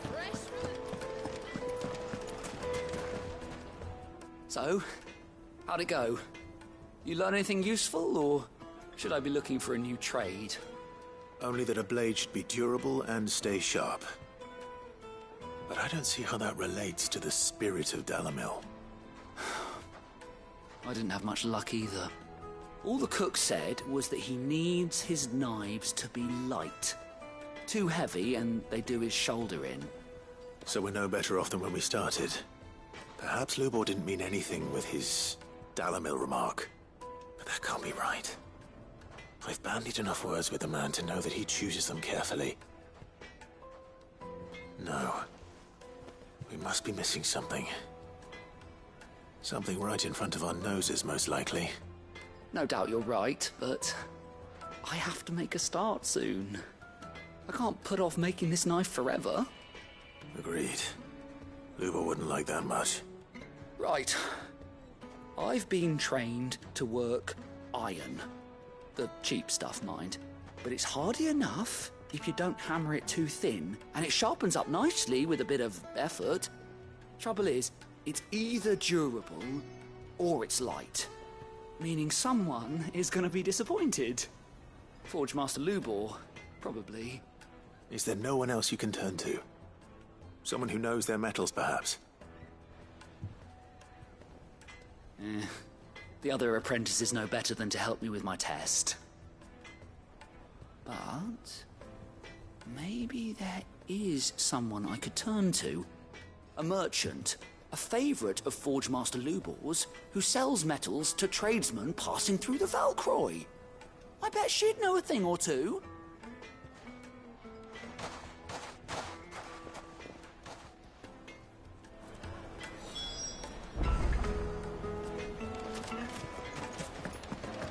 Is it true what I'm hearing? The men of the rock are carting off our crystal.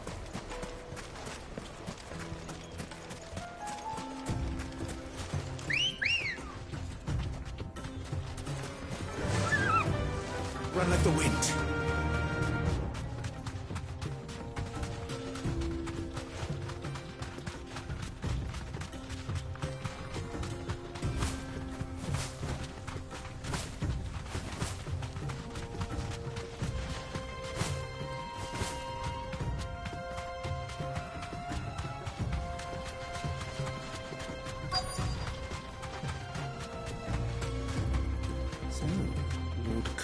Finally made his move. Yes. I expect that's why there's so many soldiers in town to deal with any Imperial reprisals. You deserve a rest. Any luck? Or will you be needing help with your bags? Well, I asked her, but... you tell him. If you're looking to make a knife that will impress a master like Lubor, there are options. They're just not that viable. Featherlight adamantite knives will get passed from generation to generation, never needing so much as a lick of the whetstone. But adamantite ore is unique to ash, so it doesn't come cheap. And it's beyond my skill to handle. Unique to ash? Are there any materials unique to Dalamil? Something which could be mixed with iron to refine it. Make it lighter. What are you getting at? You said that Lubor trained you to work iron. Then that's what he'll expect you to use. But he would have known that it would either be too heavy or too brittle for a carving knife. Perhaps his Dalamil remark wasn't a riddle, but a hint. If it's cheap metal you're using, then there's always limestone, I suppose. Folk first settled Dalamil to get at her mineral deposits. And if you know the trick, it can be melted down in the furnace to drive out impurities from low-quality iron. Bloody hell! That must be it! I don't suppose you know the trick, do you? It's hardly my speciality, but I've been around enough blacksmiths to know how it works. Looks like I've got some learning to do. Clive, I hate to ask after all that you've done for me, but... Limestone? Fine. I can hardly abandon you now. Besides, I want to know if this is the answer to Lubor's little riddle. I can't thank you enough, Clive. You'll have no trouble finding limestone over in the terraces. The place is bloody made of it. Then I suppose I'll meet you back at the forge. Right you are. I'll see you shortly. So, do you crush it up, or just throw it in the furnace?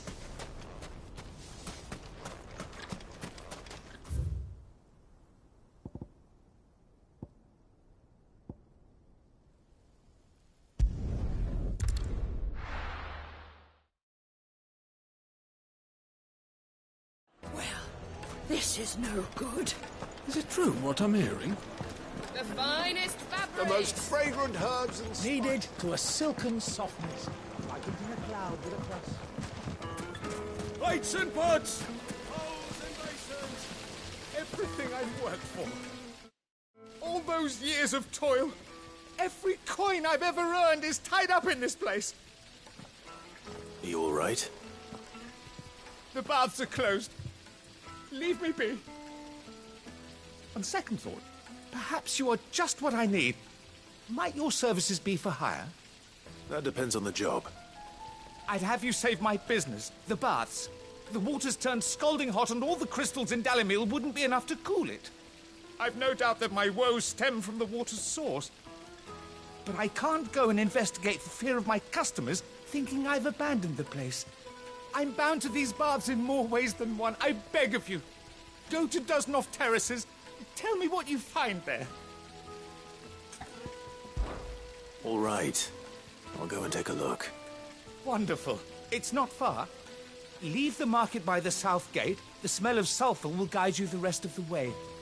These baths are all that keep me from an ignoble end in a debtor's prison. My livelihood, my very life, is at stake.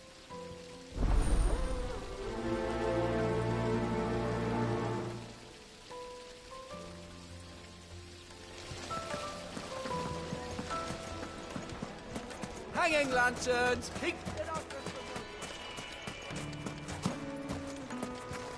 We should get going soon. Ah, I'm not too late. What is it, Lubor? A question that I neglected to ask earlier. Where is it that you're bound? To Drake's Fang. To finish Hugo Kupka. Just as I thought. Then allow me to share a secret. Drake's Fang is currently riddled with royalists. Talmeki and Waloed are allies, and as you have seen, their soldiers work hand in glove. But no nation has ever before allowed a foreign army to make a barracks of its holiest of holies. Not by choice, at least. And there's more. My man on the inside of the Fang has failed to report for several days. I fear there may be more trouble lying in wait for you on the road ahead.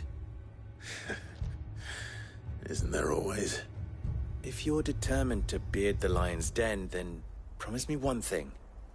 That you will enter via the mines, where the guard is lightest. I've lost one Cid already. If I lose another, people will start to think me careless. I don't plan on dying. Not before Kupka does, anyway. Well, so long as you have a plan.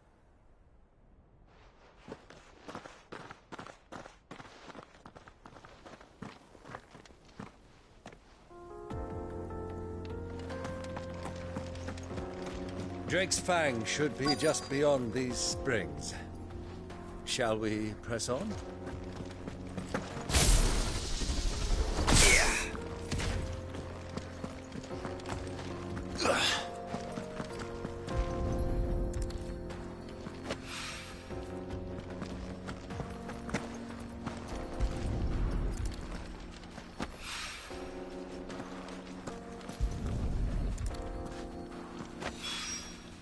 One rock looks a lot like another. But hopefully this is what Sava needs. Come on, girl. The gate's open now. We can press on. Don't tell me you put down roots.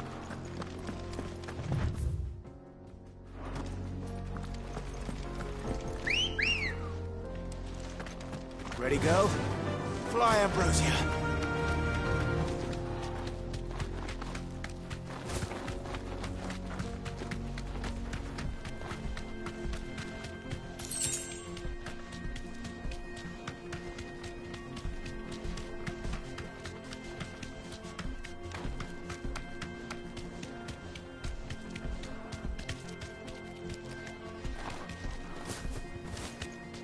Thanks, girl.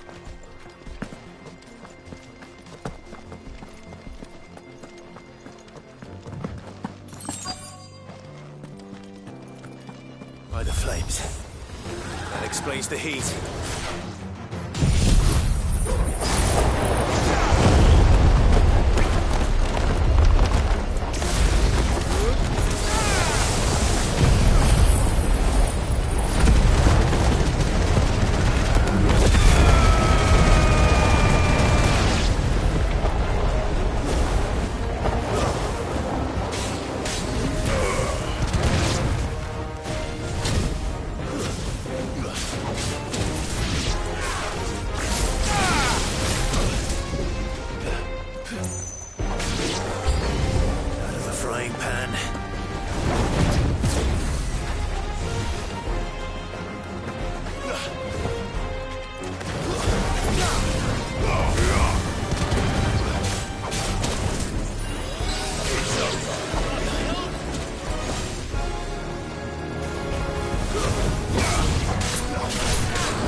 Let's cool things down a bit. Let's hope it's enough to keep the baths from boiling.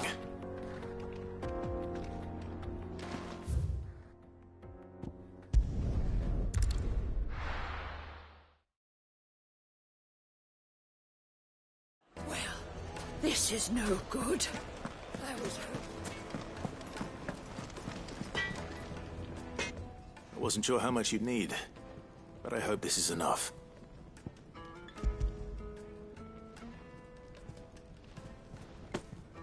You are one of the good ones, you know that. You and that merchant both, she's got quite a gift for teaching that one.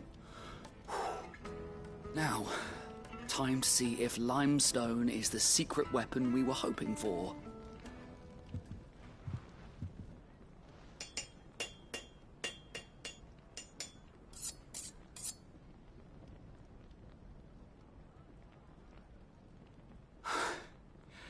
That'll do, I reckon.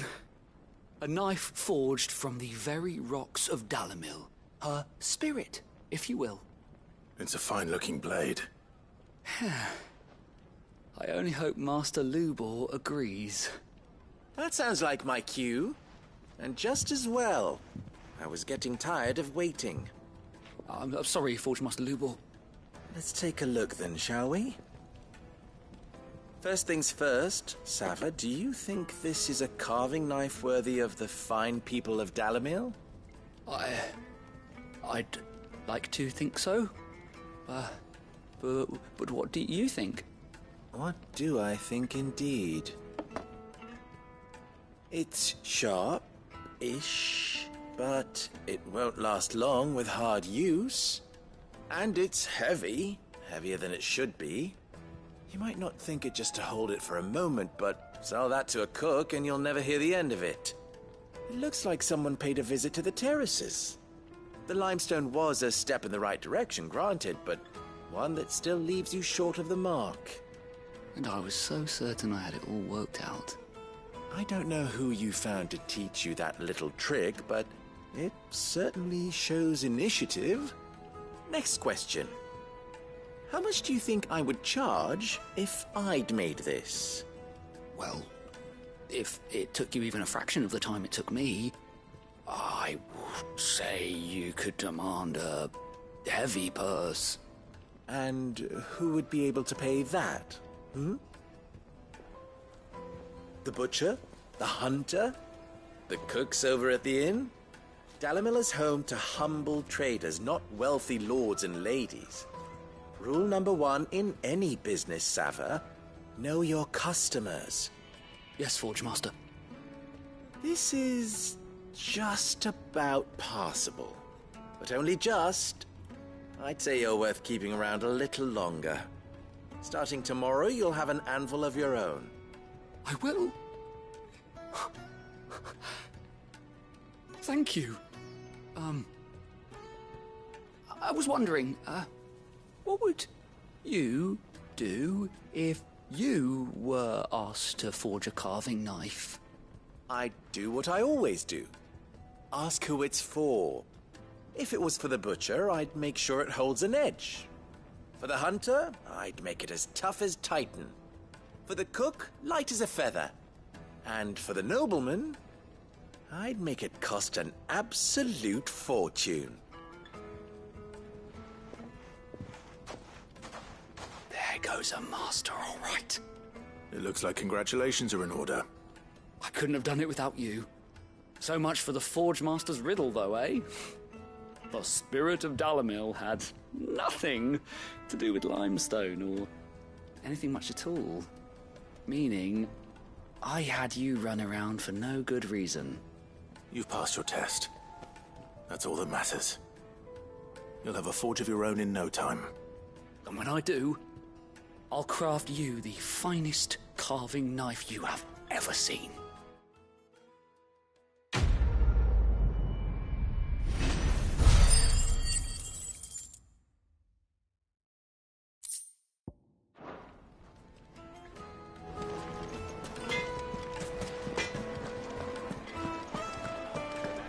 My carpets have bright... Take a sniff, good sir.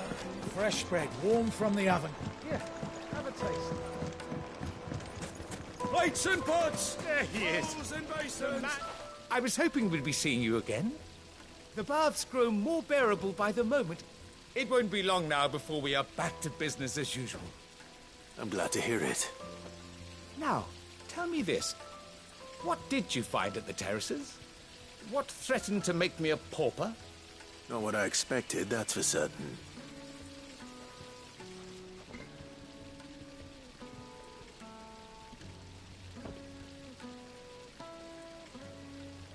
You tell a fine story. That's not to say I don't believe you, though. Creatures made of flame, eh? That's something new to worry about. But I burdened you with my worries enough already. Here, a small something by way of thanks. Right. It's high time I got back to work. With a little luck, the day might yet be salvaged.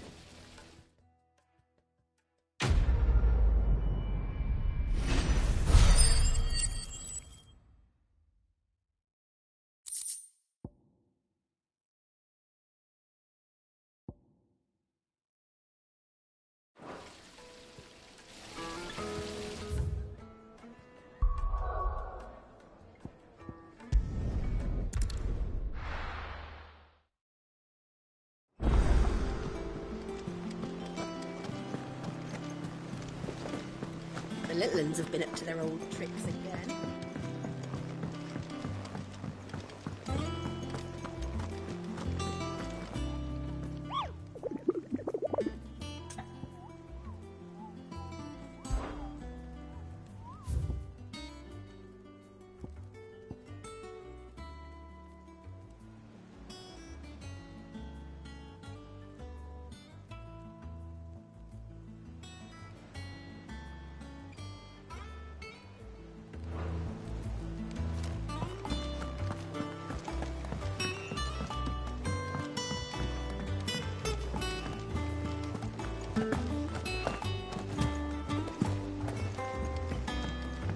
Who's this blue blood?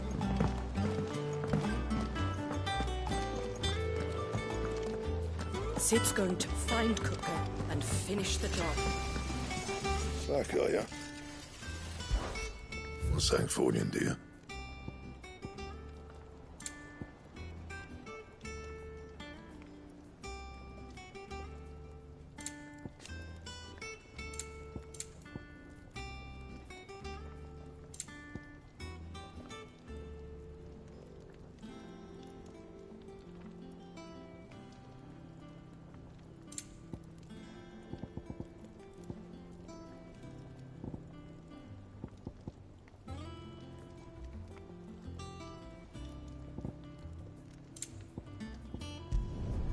Should last you a good while.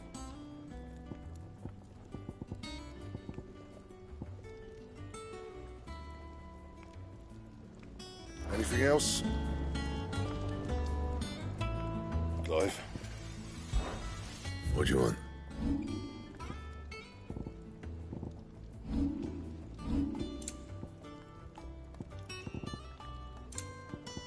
That it? Fine.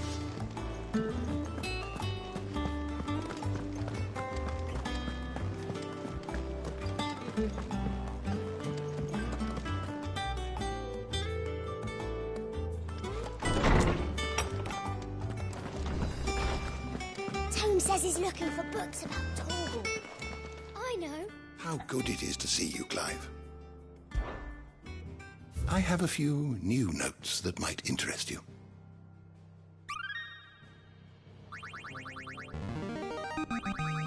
I have quite the find for you today. If you have a question for me, I should be happy to answer it.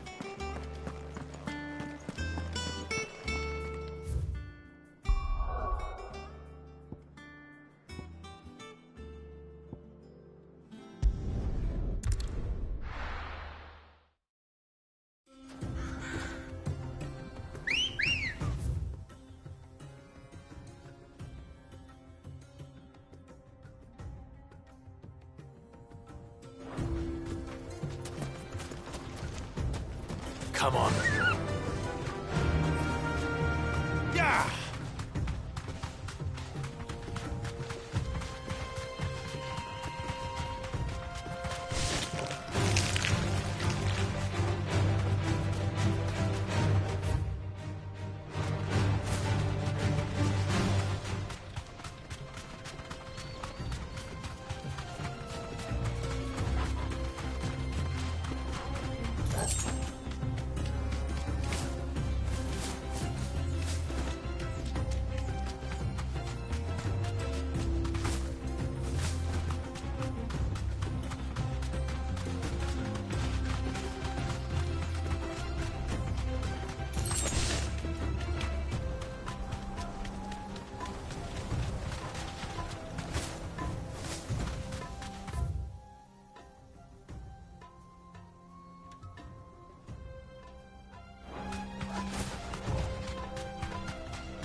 Thanks, girl.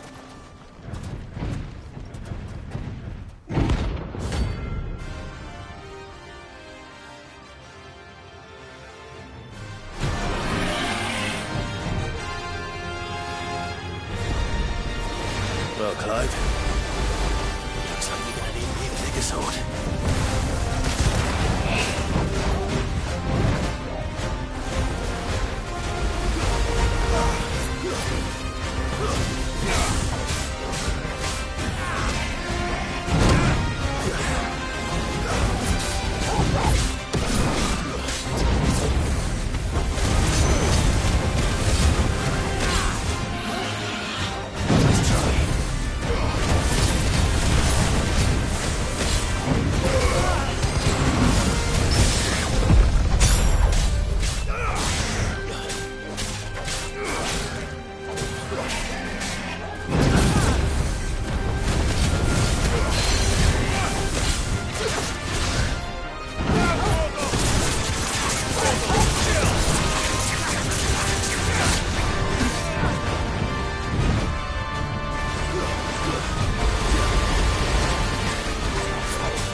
shell.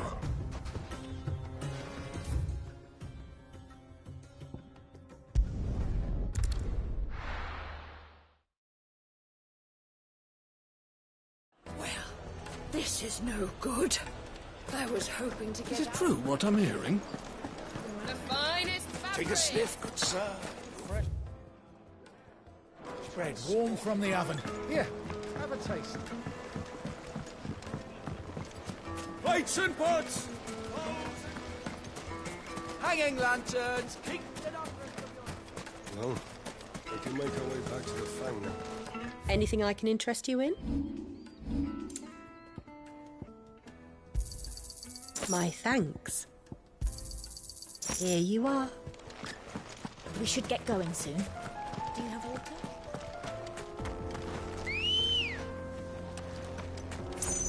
Ready, go? Faster! Come on, girl, the gate's open now, we can press on.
There it is. Drake's Fang.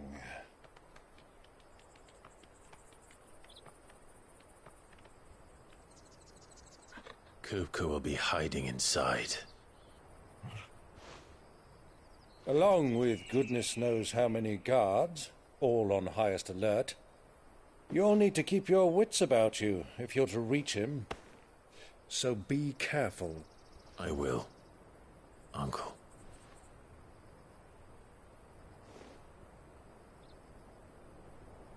Before you go, Clive, allow me to apologize.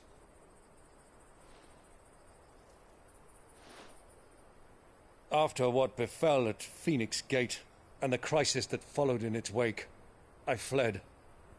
I retreated to my counting house and danced attendance upon the vicereine in the hope it would bring me favor. I betrayed my nation to save my skin, like the coward I am. And I'm sorry. Uncle, please. It's not too late, Clive. Rosaria is yours by right, and there are those that would help you to take it back. Had I the courage of my brother, I might already have done so. But that ship has sailed. You, however... No. Forgive me, but I cannot. I fight to build a new world now. A better world.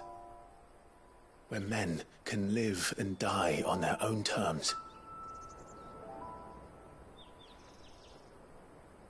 I was raised in a nation that strove to improve the plight of bearers.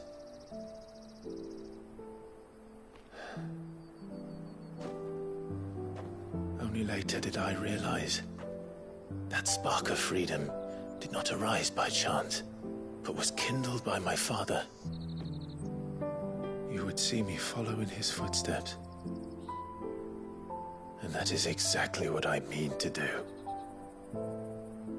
Not by ruling Rosaria, but by extending his ideals to the whole of the twins. Though every soul in the realm may judge my actions heresy, I am certain my cause is just. You really are just like him, you know?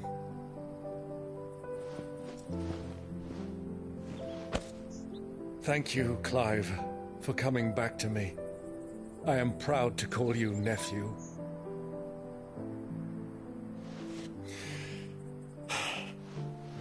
Well then, this is where we must part ways. Wish me luck in convincing my Canvarian friend to share his considerable talents. I mean to plunder his coffers and prove myself worthy of a place in your merry band. Till then, my boy. Till then, go safely, Uncle. And you, nephew. We have much to catch up on, you and I.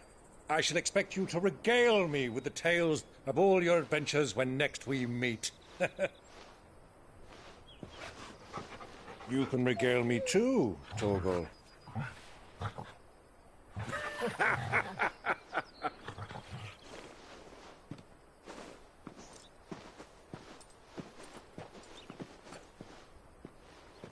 I'm coming for you, Kupka.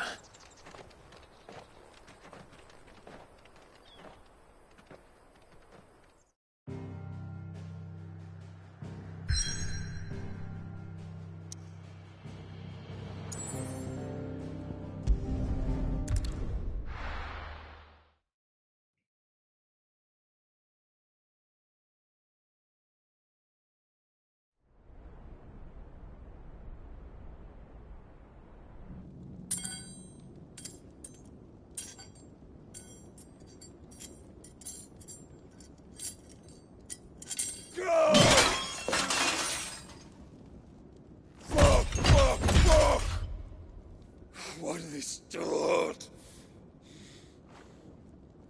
What has that gutter rat done to me?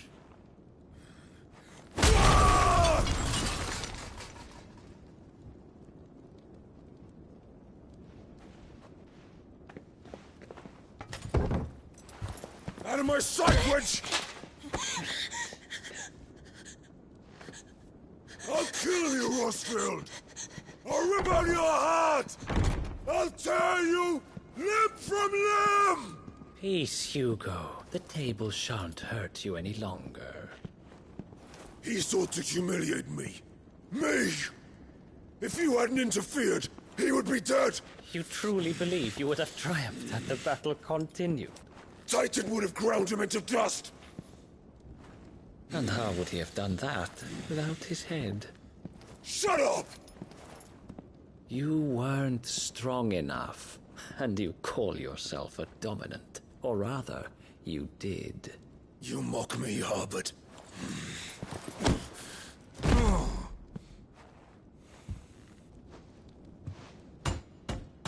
Do you see, Hugo? You are weak. Fuck!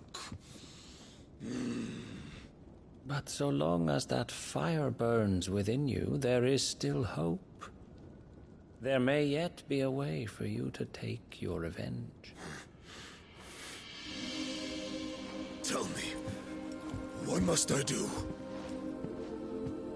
Please, I'll do anything. Just tell me.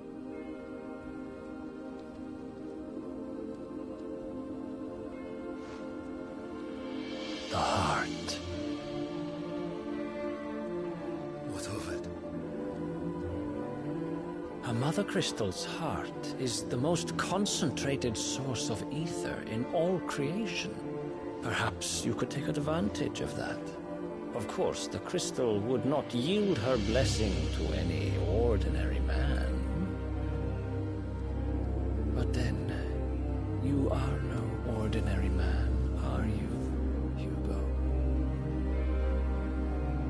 Clive Rosfield stole your power, but others have suffered a similar fate, and still managed to find the strength to conjure their icon.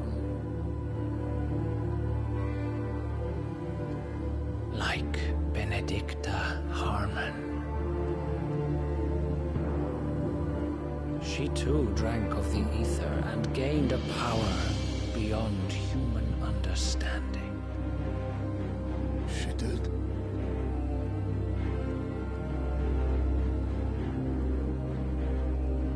Benedicta. Benedict.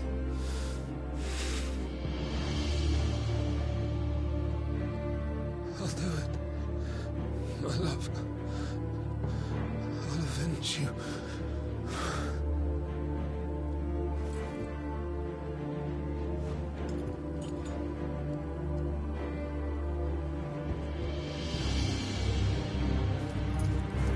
Run along now, Hugo. You need only follow the light.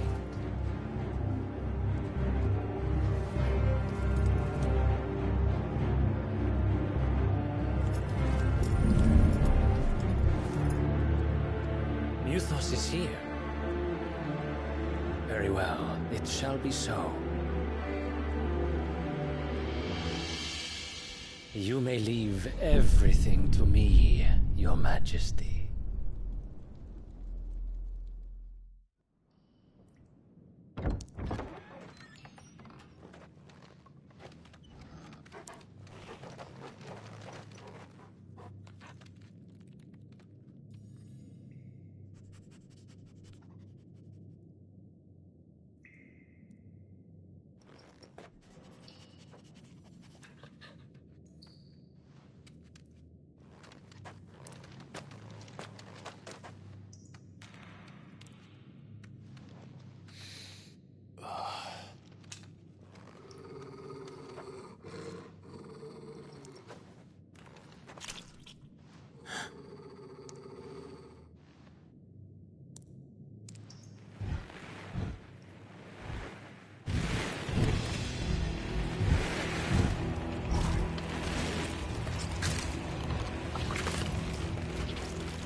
Did the royalists bring them from Ash?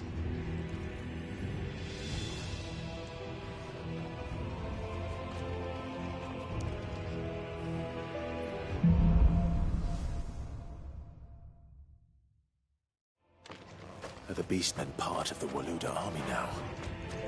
How the hell did that happen?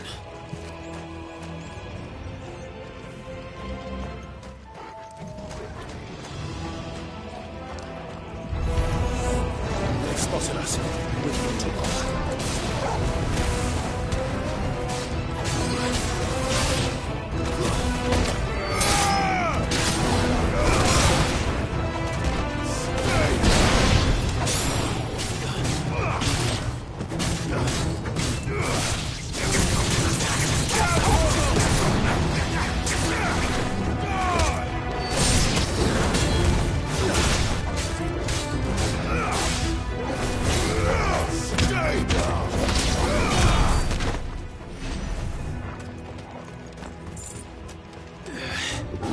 Taken over the entire mine.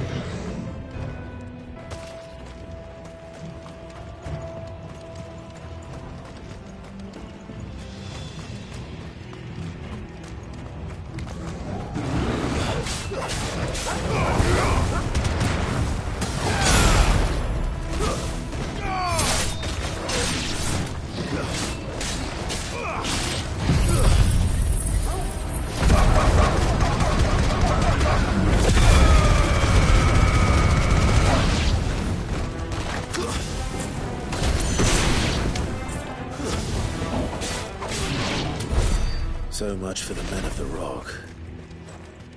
Dalmekia's finest.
never have left Ash.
This must be the way out.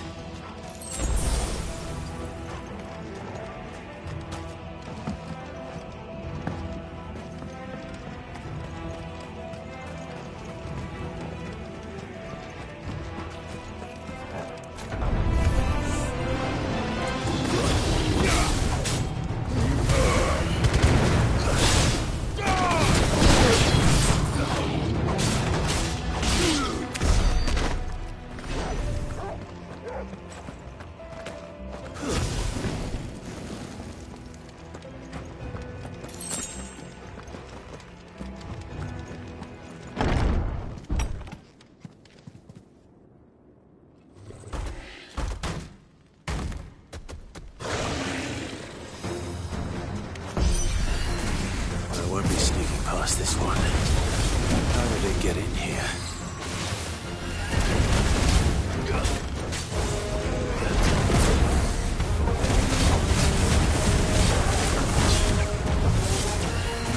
Too slow.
Come on, Torgal.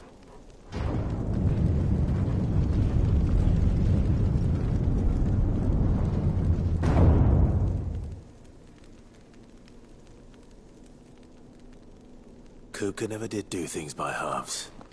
As if taking the Mother Crystal for his own wasn't enough. He had to build his castle in it.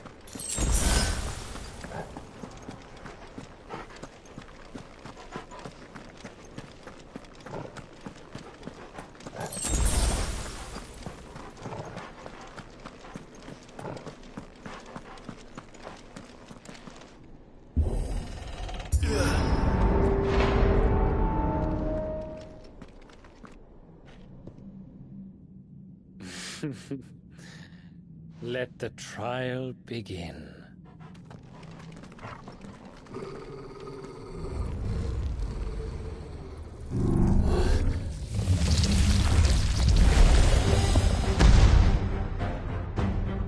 What the hell?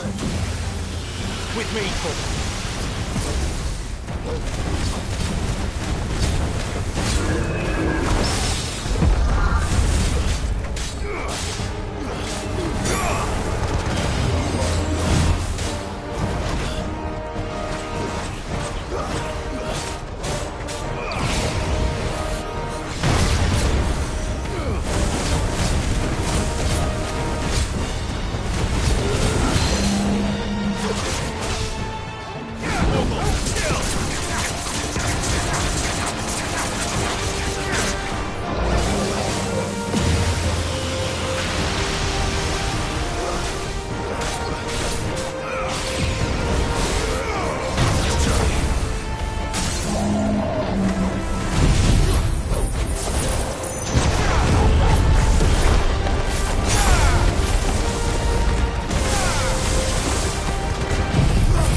Seems we're expected.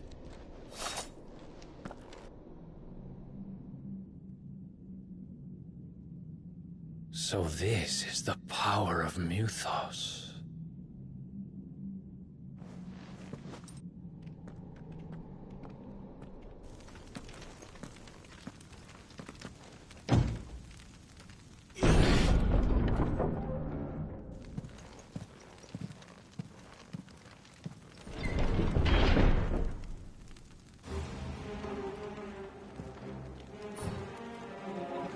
Did the orcs do this too?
What the hell is going on?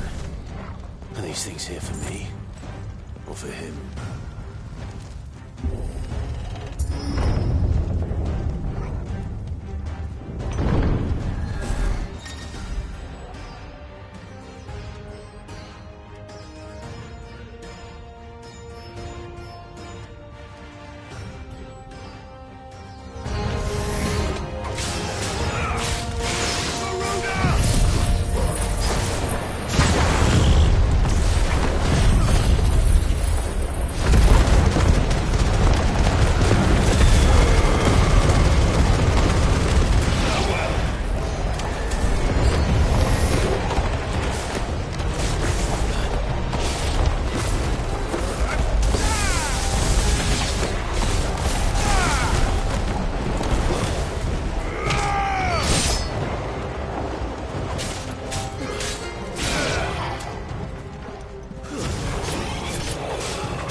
First orcs, now these nightmares. Is this your doing, Ultima?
You've been busy, Kupka.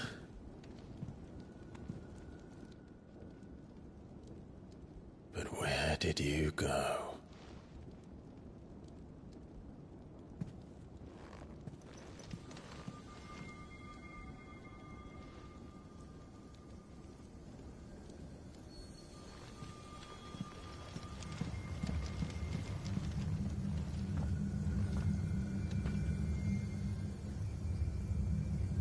The heart.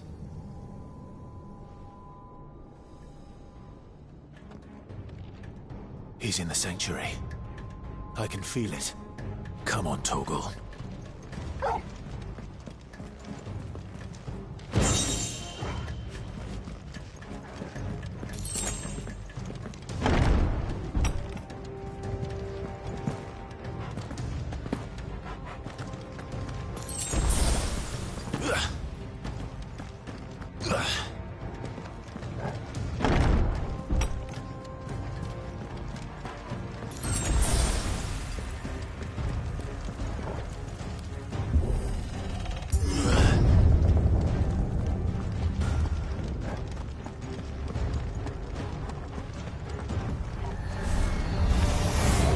Just what I needed. Fire and flame!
Better be the last of them.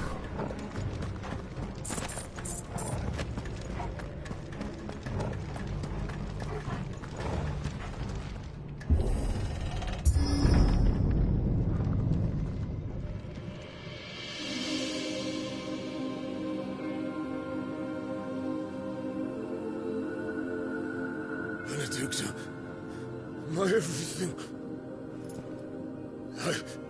I've missed you so much. Kuka!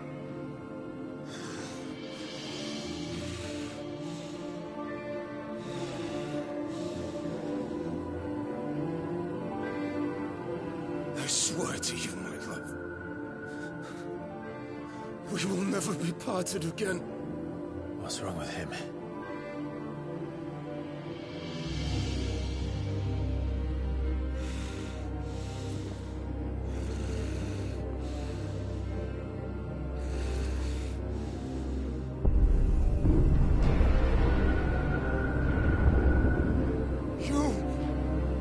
Get away from her!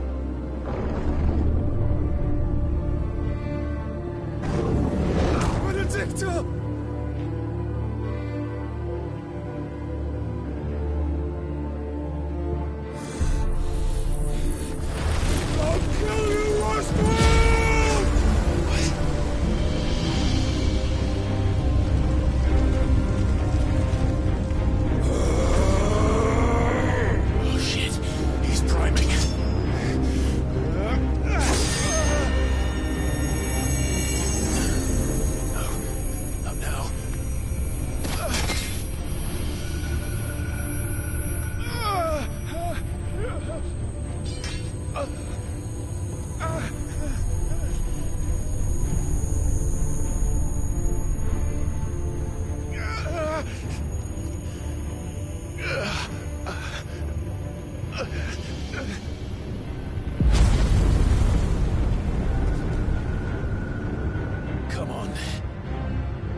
yourselves!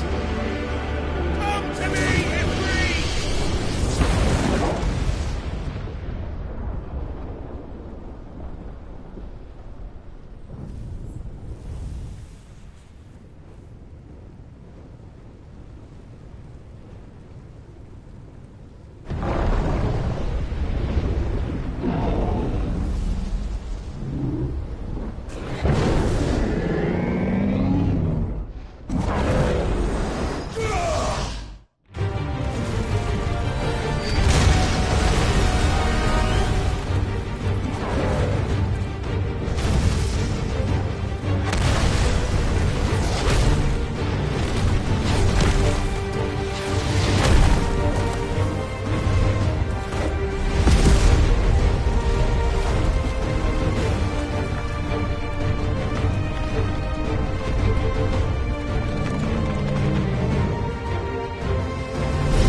Let's give this a try.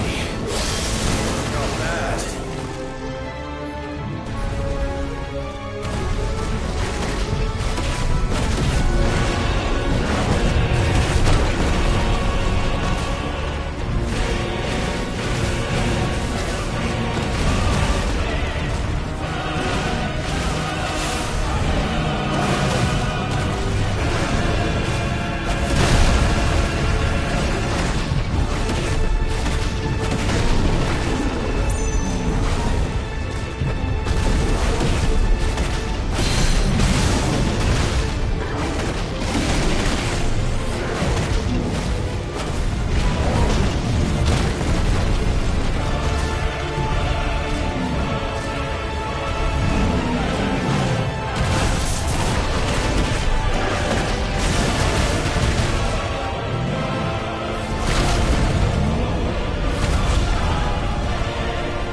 to or die!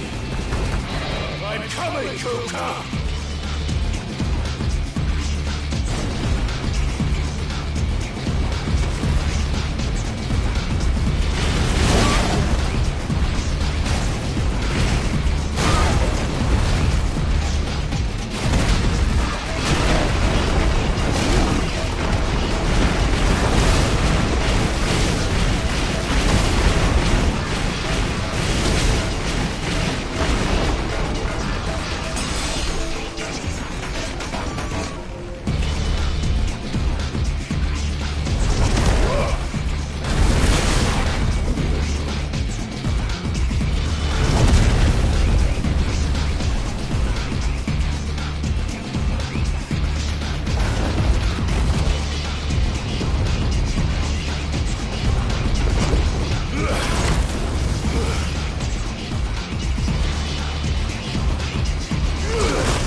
Mortimer. What do you want? Your soul is tainted with worthless human will, yet your thirst for power remains undiminished. With every sip you take, you grow in strength, and soon you shall achieve perfection. I don't know what you're talking about. You will accept us, Mythos. It is inevitable. You were created for this purpose, and you shall serve it. Never!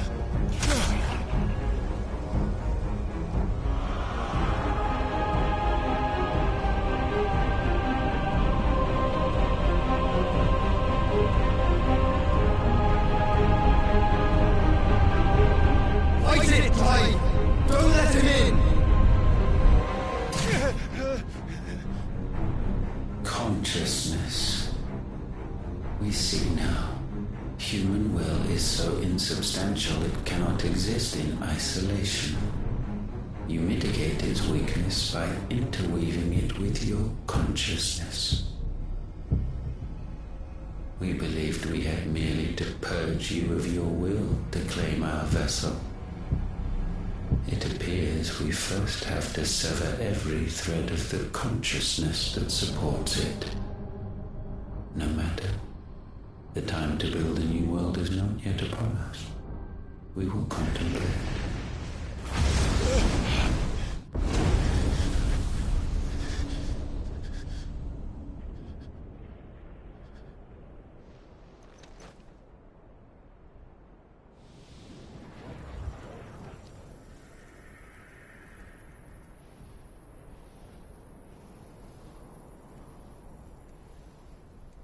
Thank you, Joshua.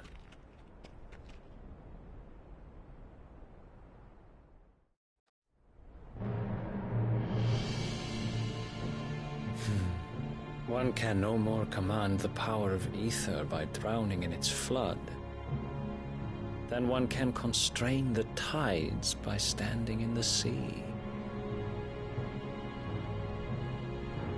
I had thought Hugo wiser than this, but it seems his head was full of rocks after all.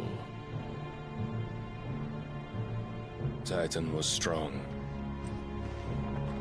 Your Majesty. But Mythos is stronger. For 5 years, that man lived only for revenge. Clinging fast to a fiction, even as it swept him into the abyss.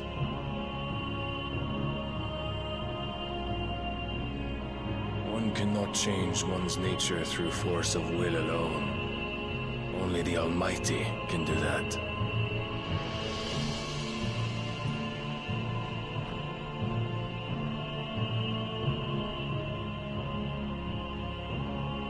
Hugo Kupka, the man who gave his life for a woman's head. A fool like all the rest.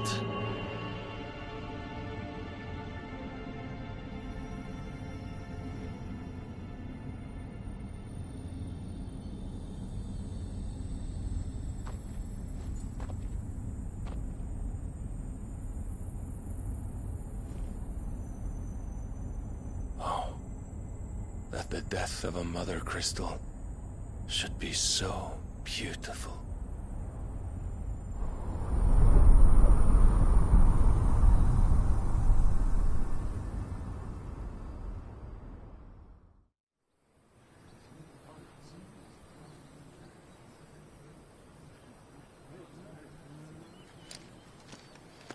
Some medicine, my lord?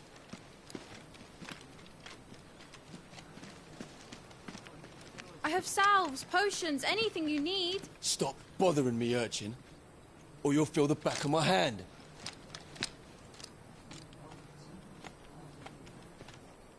You must consider your health, my prince. If a show of force is needed to keep the Dalmex at bay, you may trust in your dragoons. I beg you to call on Bahamut only as a last resort. His strength comes at too great a cost. The Empire agreed to an armistice with the Republic, and yet the Emperor still plots its ruin. For now, the Dalmex suspect nothing, and as long as I can hold their gaze, war need not be inevitable.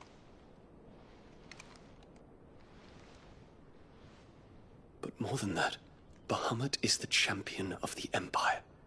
When our people look to the heavens, the sight of him gives them hope.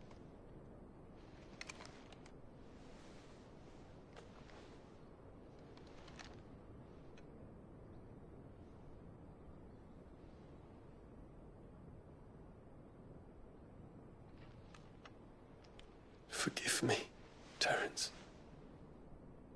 Would that you were my master. But alas. I will always be your loyal servant.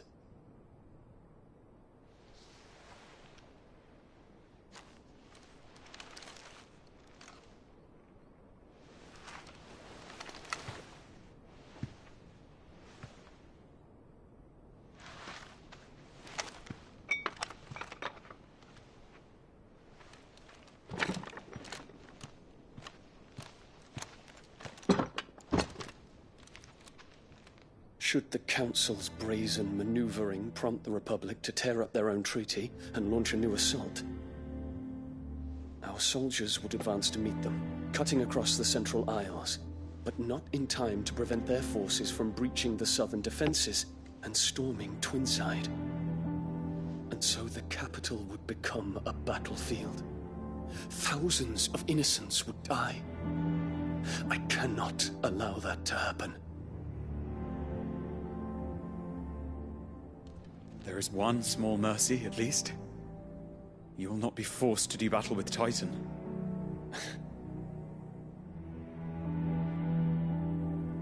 Would that I could avoid doing battle at all. 1,000 pardons, Your Highness. What is it?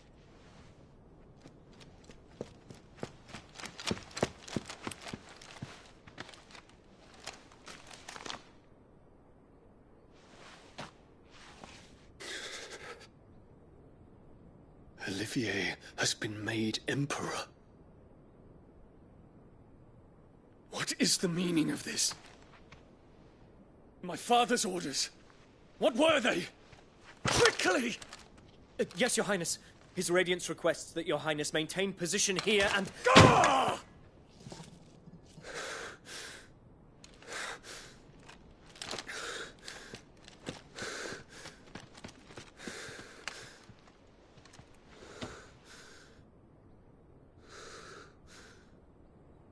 Terence.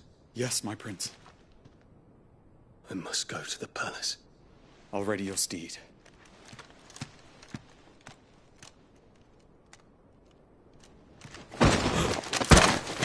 What is it now?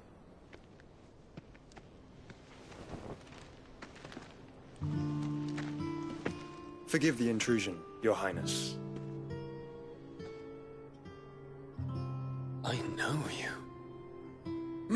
At ease. We stand in the presence of the Phoenix. You wouldn't want to get your fingers burned. I hope I'm not interrupting. Not at all. Though I admit, I did not expect such a distinguished guest. How many years has it been since the Remembrance ceremony? 20? I thought you long dead. Do I address a ghost? Many have told me that I look like one. But no. I'm alive. Just. Prince Dion of the House Lesage, I have a tale to tell you.